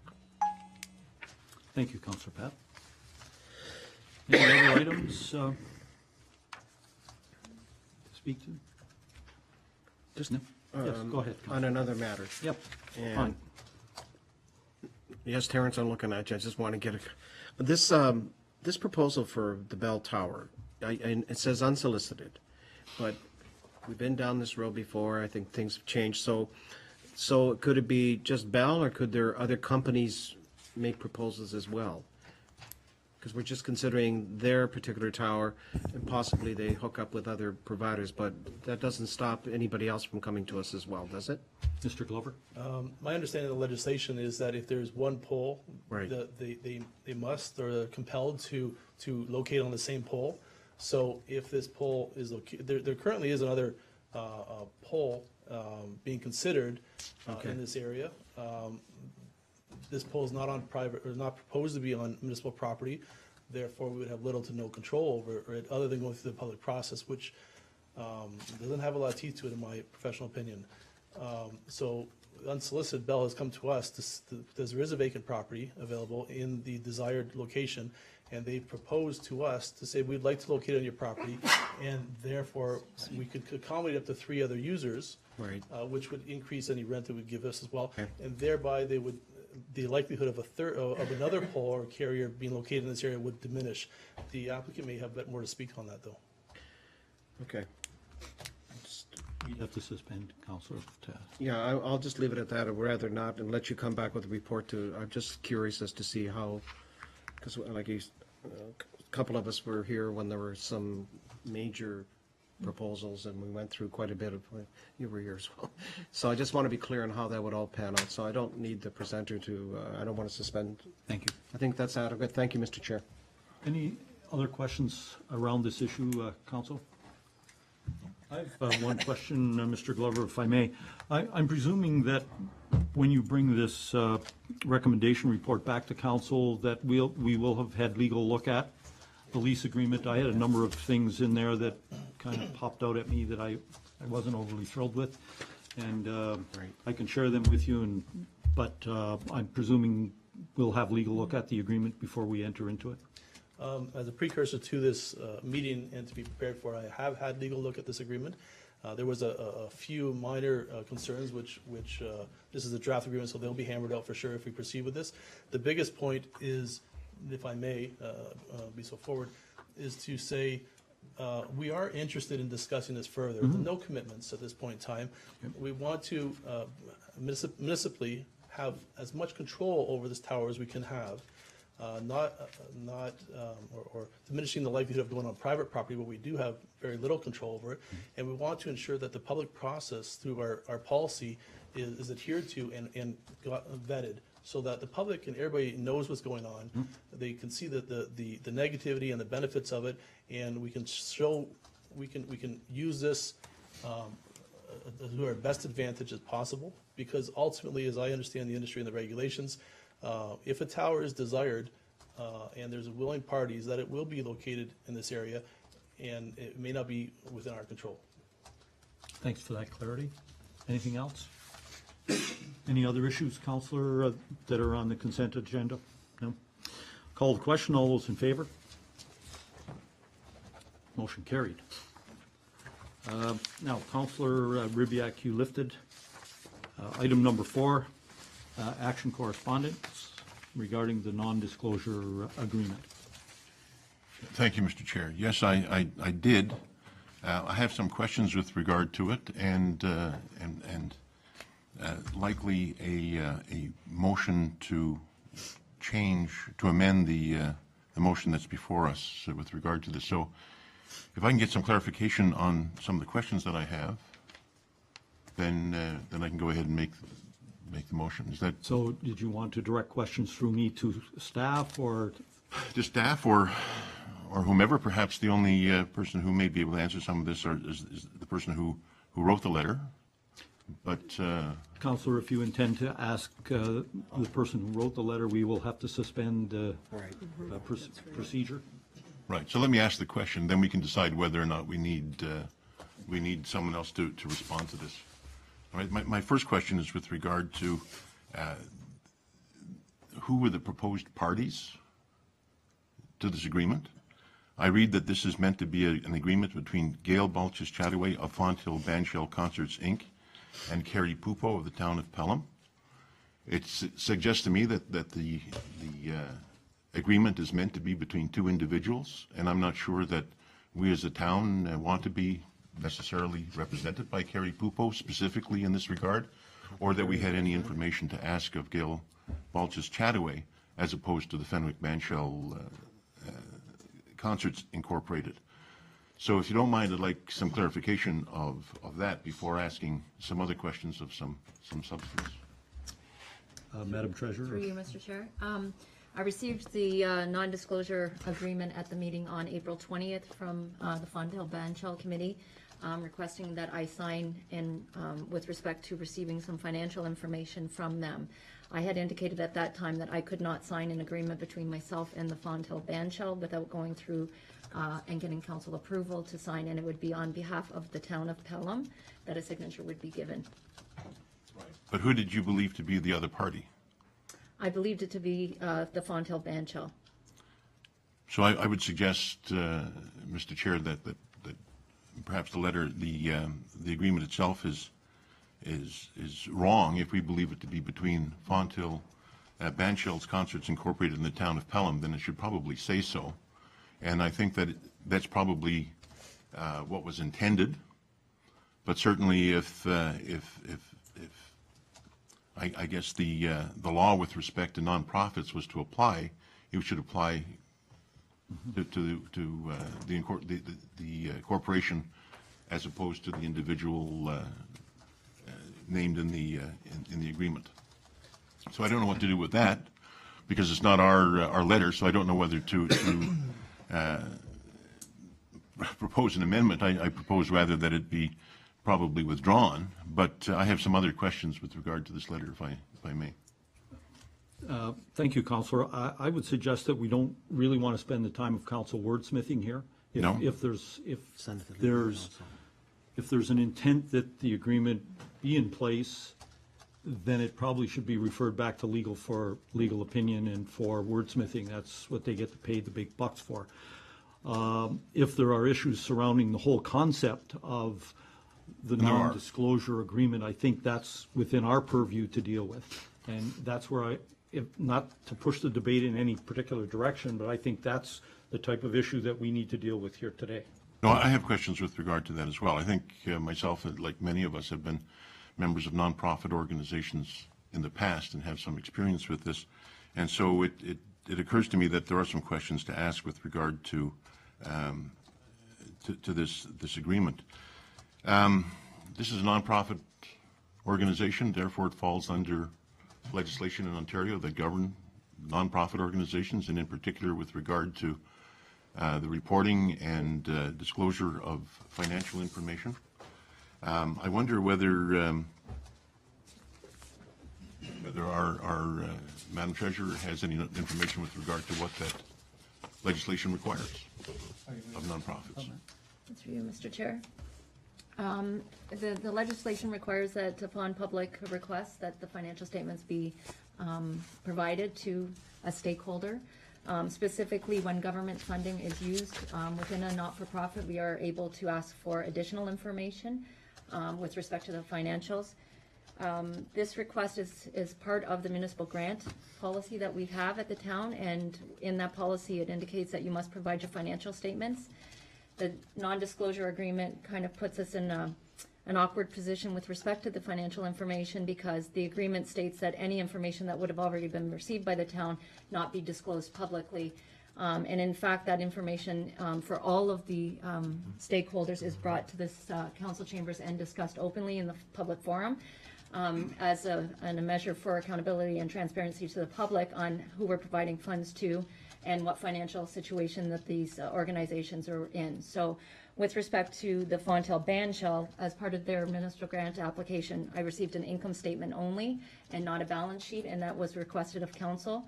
And so here you'll see the non-disclosure agreement based on that request. Councilor? But as I understand it, a nonprofit organization has an obligation to, among other things, have an annual general meeting. Within that annual general meeting, provide audited financial statements, and that a variety of other things with regard to that.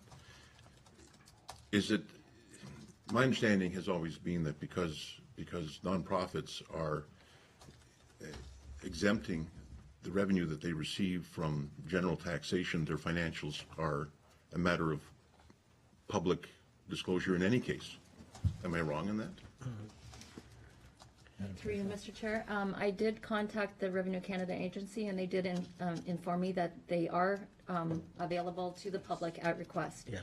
And they should be available to the public at request. So I think the answer to that would be yes, according to what Revenue Canada has indicated. There's a whole myriad of information about nonprofit organizations that provide details of the AGMs and so forth that are required. So through you, Mr. Chair, I think you indicated, Madam Treasurer, that there was some, I think you mentioned government, when the government agencies request the information that should be made available. I take it that the government of the corporation of the town of Pelham would be such a government agency. Are you saying that there is a legal requirement on nonprofits to make that available? It specifically just mentions under the Nonprofit Corporations Act that if you receive government funding, that you potentially could be requested more information, and that would be up to the governing body that's providing the funding to an organization to simply state that, you know, with respect to any grants that you get, there's a certain amount of information that you're required to provide to the governing body in order to get the grant. And that's exactly what we've done under the municipal grant policy. We've asked for specific information. All the other organizations have to comply with that before the grant is being released. And this is simply just a request to get that compliance. Thank you, Mr. Chair. So if I'm hearing this right, the information that is the subject of this disclosure agreement, non-disclosure agreement, is with regard to information that is in the public domain or ought to be in any case. And second, which ought to be available to us as a government agency requesting it in any case. So I guess my question, flowing from that, Mr. Chair, is why would we entertain the non-disclosure agreement at all, in as much as we have legally unfettered access to that information now? So the amendment that I would offer with regard to the motion in front of us is that that it be received, and that we not enter into it.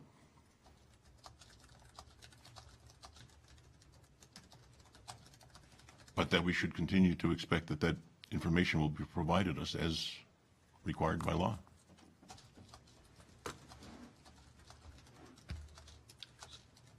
Do we have a seconder for that?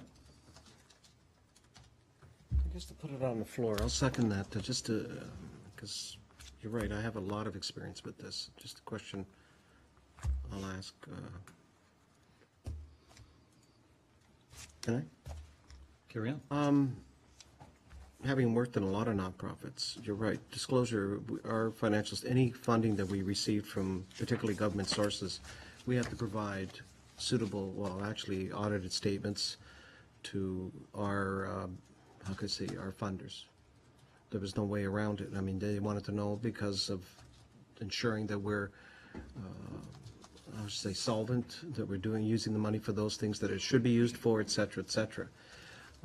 Ms. Pupo is right. On the CRA site, you can access all of those registered, both charities and nonprofits. You can get that information. I guess my question with this particular agreement is I would feel more comfortable to, all the grants that we received, although not grants we received, all the grants we gave out for lack of a better word, that all of those organizations that received funding from this municipal corporation, they all provided us with financial statements, full. Is that correct? That's correct. Okay, so that's where I'm struggling with this, is that if in fact, then I would say that our stand is that compliance is with our legal requirement that as a funder, we need to have these kinds of prerequisites met. You cannot, so I guess the one suggestion is send it back and say, here's what we're looking for. I'm not sure what was the legal review that was mentioned here, what were we looking for in the agreement itself? That was the action of the motion would be to refer it to legal. Yeah, for their I'm just- commentary. So but then legal could come back and say that you're not, I'm not trying to put words in their mouth, but it'd say, you don't really need to have to do this. You have already prerequisites in place. So I'm just, it's sort of like I'd say, caught between a rock and a hard place. So what do? Do we wait for legal to come back and say, look, you don't have to enter into this. You just have to request from the organization itself those statements themselves. That's what I'm struggling with. And it doesn't mean just them. It could be any organization from here on end who applies to us, provided that they meet those criteria, nonprofit, they have to, I know what we had to do in the previous instances, we always had to file. In fact, I was in one particular venue where we were a subgroup of a nonprofit, but we were in a nonprofit entity, and we did have to disclose. So I'm left in a conundrum, to be honest with you. Are you All all right, set? I understand. Thanks, Mr. Chair. Councillor King. Through you, Mr. Chair, if I may ask the acting CAO, when we established the policy for the permissive grant process, did we receive legal opinion at that time? In order to say now that anyone that's receiving funding from the town needs to be in compliance with whatever the situation is. Through you, Mr. Chair. We did not put policy did not get vetted through legal, but it is a standard practice of an organization through government requirements that the funding elements be a requirement of the application process. So just to clarify, for a not-for-profit, they are only required to get audited statements if their income is over 100,000. So that would not be a requirement of the Fonthill Banshell. Just basically receiving a financial statement, and we do receive financial statements from all of the other not-for-profits as well, and the smaller group organizations. So this is just one piece that we are allowed to ask for if they want to receive funding. Thank you. Anyone else for the first time? Councillor Ribbiak? Thank you for a second time. I guess I have a couple points that I'd like to add. The first of those is that we treat all information we get with respect. We're entitled to it, we get it. We don't broadcast it to anybody who doesn't need it. That which it becomes part of the public record for very legitimate reasons is there for the public to look at. Second, I would point out that we do support this nonprofit with a great deal in kind, as well as money. We obviously offer all the facilities at no cost to the Banshell Committee. So there is a considerable stake that we have with regard to this particular nonprofit. And third, I want to just point out that whoever drafted this letter, I think, had an understanding that the right that we have to ask and to receive the information exists. I read item 7C in the letter. 7C refers to the recipient disclosing confidential information. The recipient, I think, in this case was meant to be our treasurer, specifically. To the extent required by law or by request or requirement of any judicial, legislative, or other government body. That includes the town of Pelham. So their own letter acknowledges that whoever receives this information can share it with us. So to me, this whole letter is really an extra bureaucratic and frankly completely unnecessary bump in the road to our getting the information which is legitimately to be within within our hands in any case. So I'll leave it at that, Mr. Chair. Anyone else to the matter? I'd like to take a moment to speak to it if I may. I'd like to just remind council that we've worked hard over the last number of years to develop a policy around these permissive grants that was open, it was transparent, and it was fair to all of the parties that apply for the permissive grants. And the reason that we did that was that we are taking responsibility for the monies and the facilities that we give to outside groups. And so we took a lot of care. In fact, I think we sent it back to staff at least 3 times that I can recall, because we were not happy with certain sections of the policy. We now have a very good policy. We've even gone the extra measure where we've set up a committee independent of council and independent of staff that review the financial information and the applications that come in. They are citizens of the municipality of the town of Pelham that apply for the job, are screened for the job, and then they make a recommendation to council. So it's not even that council reviews the information, it's a matter of an independent committee of the ratepayers of the town that look at the information and bring it forward. So for us to agree to enter into a non-disclosure agreement flies in the face of open and transparent government. It flies in the face of our policy, and I certainly will support Councillor Ribbiak's amendment to the motion, and that being that we make the decision tonight, we receive the request and direct staff not to enter into the confidentiality agreement as I understand it. Thank you. Thank you for the opportunity to speak to it. Okay, they got it. Any further comments? If not, I'm going to call the question on the amendment. So the amendment was to receive the request and direct staff not to enter into the confidentiality agreement. And to request, I guess, the quality of that is to request that the information be forthcoming so that we can complete the process.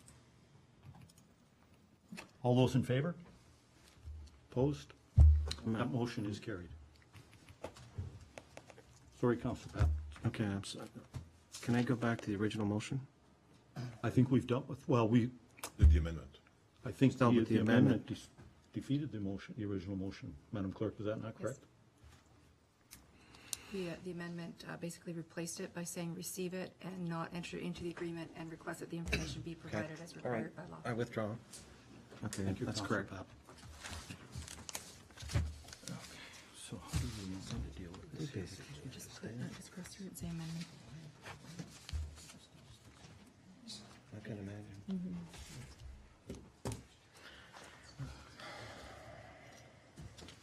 Okay.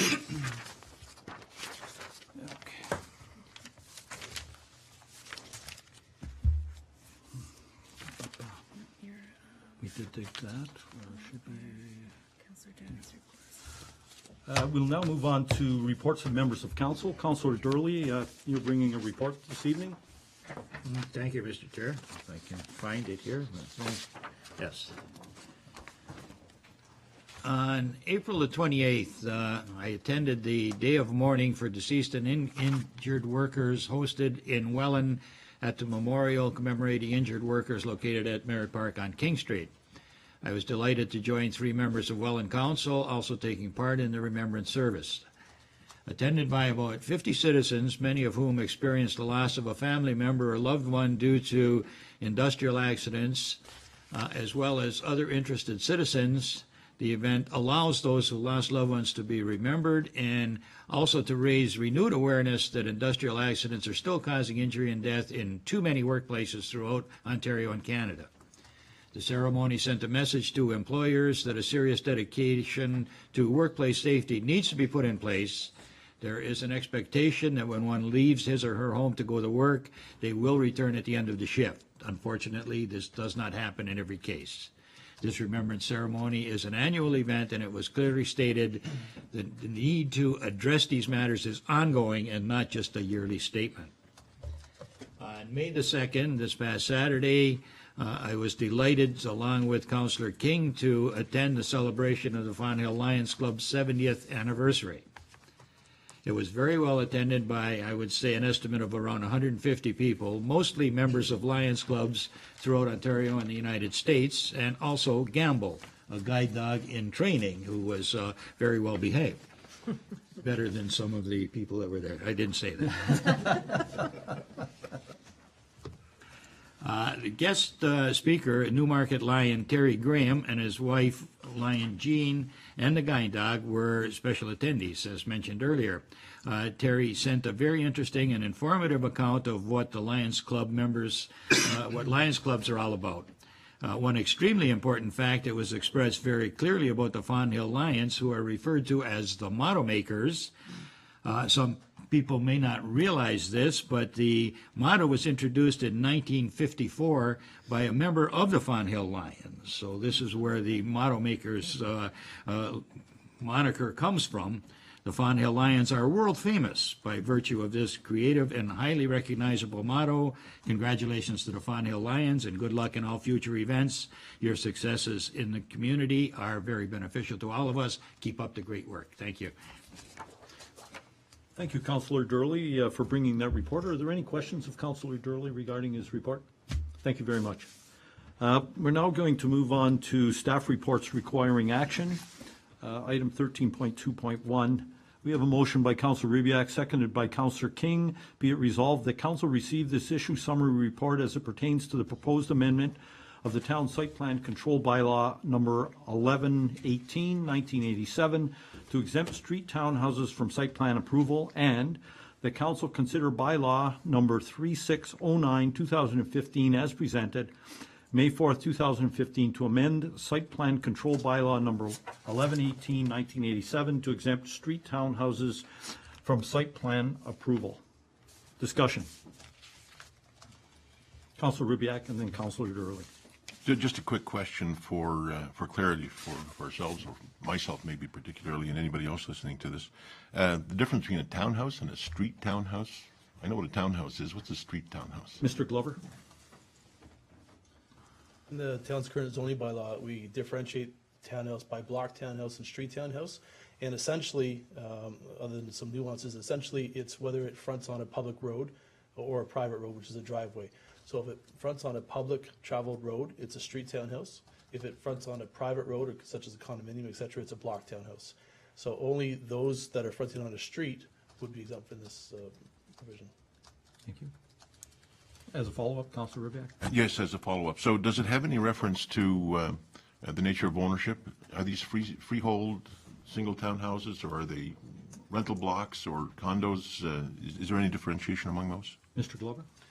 In terms of our zoning bylaw, essentially, there could be situations where there'd be a condominium fronting on a public road, but typically in the town of Pelham, what we foresee in the future, condominium units would be relatively deemed a block townhouse, and freehold townhouses would be deemed street townhouses for all intents and purposes. And multi-res buildings, Mr. Chair? As in if it were a resident or a rental property, does that enter into the equation? I think that's what the councillor's asking. No, it doesn't, no. Okay. No, it doesn't have any in fact. Thanks for that clarity. Thank you. Councillor Durley? Thank you, Mr. Chair. Through you to Mr. Glover.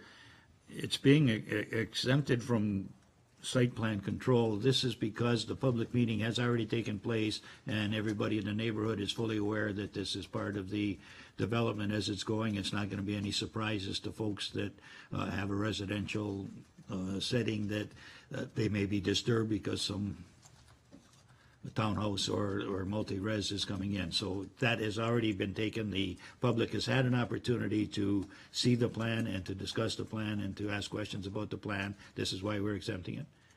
Mr. Glover? Yes, the plan of subdivision or plan of condominium doesn't get into the finite detail of the building facades and the landscaping, et cetera.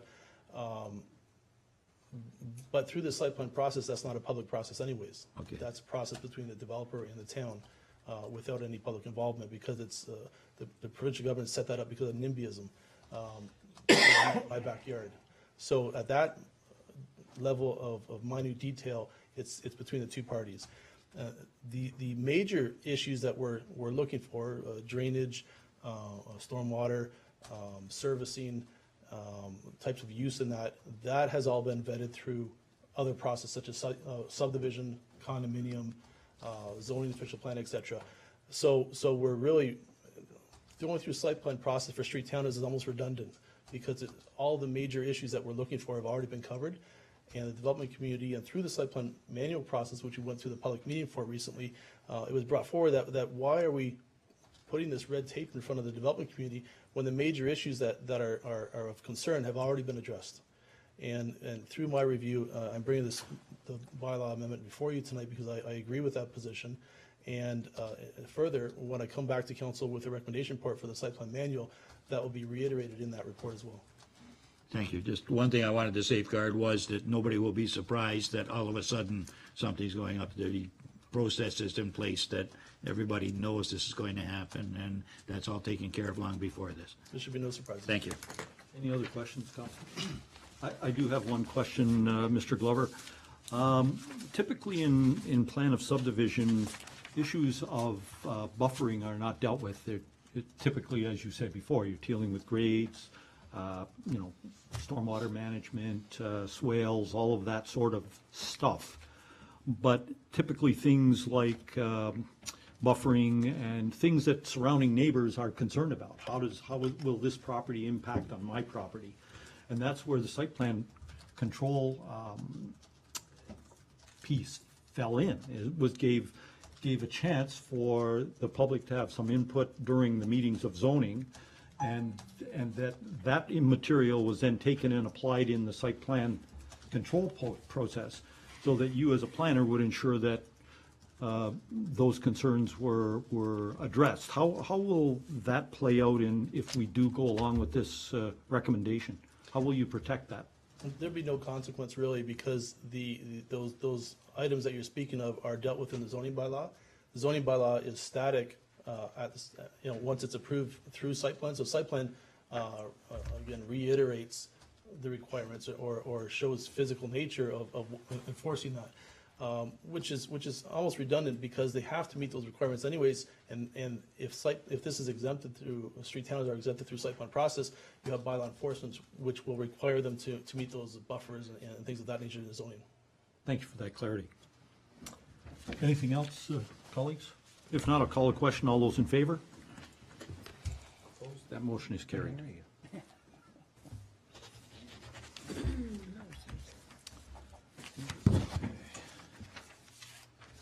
We're now going to deal with bylaws.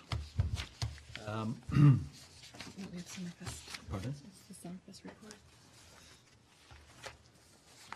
Oh, that's it. Yeah. Oh, pardon me. I'm sorry. Falling asleep at the switch, or the blood sugar's dropping. A second staff report. Sorry, Ms. Van Ravensway. I have a motion by Councillor King, seconded by Councillor Durley. This is rather lengthy, so bear with me. Be it resolved that for reasons outlined in this report, Council designate Pelham Summerfest as a festival of municipal significance to be held as a 4-day event from Thursday, July 16th to Sunday, July 19th, 2015, and that the clerk be authorized to make application for a special occasions permit for Pelham Summerfest on Thursday, to be held on Thursday, July 16th, Friday, July 17th, and Saturday, July 18th, 2015, and that the mayor and clerk be authorized to enter into agreements with the 4 licensed establishments within the licensed area to which the special occasion permit applies. Those establishments being Zest Restaurant, the Cafe on Main and Wine Bar, Volcano Pizzeria, and Gelato Village, and that the town of Pelham offer no objection to the requests from Zest Restaurant, the Cafe on Main and Wine Bar, Volcano Pizzeria, and Gelato Village for the respective applications for a patio extension for the Pelham Summerfest, subject to the following condition: that the selling and serving of liquor to the approved outdoor areas shall occur only between the hours of 4 p.m. and 11 p.m. on Friday, July 17th, 2015. All patios must be cleared of patrons by 12 midnight, and between 11 a.m. and midnight on Saturday, July 18th, 2015, and the outdoor area shall be cleared of patrons by 1 a.m. on Sunday, July 19th, 2015. And that council authorize a variance to the Town of Pelham bylaw number 3130, 2010, being a bylaw to regulate and control noise for the purpose of facilitating the Pelham Summerfest musical venues and outdoor movie nights being conducted as part of the event from 4 p.m. Friday, July 17th until 1 a.m. on Sunday, July 19th, 2015, and further, the council authorized the following road closures. Pelham Town Square entrance off Pelham Street from 7 a.m. Friday, July 17th to noon, Monday, July 20th. Pelham Street from Regional Road number 20, Highway 20, to College Street from 12 p.m. Friday, July 17th to 1 a.m. Sunday, July 19th, 2015. Discussion. Councilor Ribiak. Thank you, Mr. Chair. With regard to the noise bylaw and with regard to the schedule, I don't see that you've asked for, or that the motion asks for any noise bylaw consideration with regard to Thursday. Is that going to be an issue? Ms. Van Ravensway. Through you, Mr. Chair, all events on Thursday should end at 10 o'clock. Noise bylaw is at 11 o'clock, so we should be fine. Thank you. Anything further? No.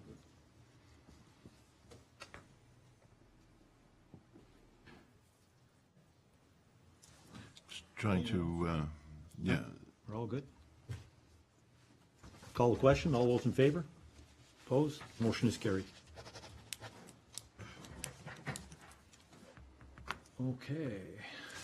So, Mr. Chair, this is a resolution to accept the site plan control bylaw. It needs a mover and a seconder.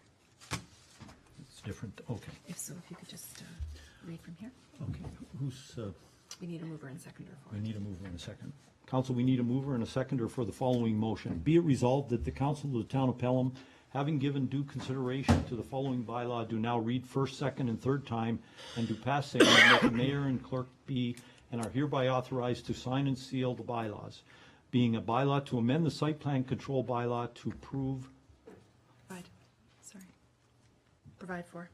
provide for an exemption for street townhouses from site plan control. Do we have a mover? Councilor Durley, seconded Councilor Rubiak. Any discussion around that? Call the question. All those in favor? Motion is carried.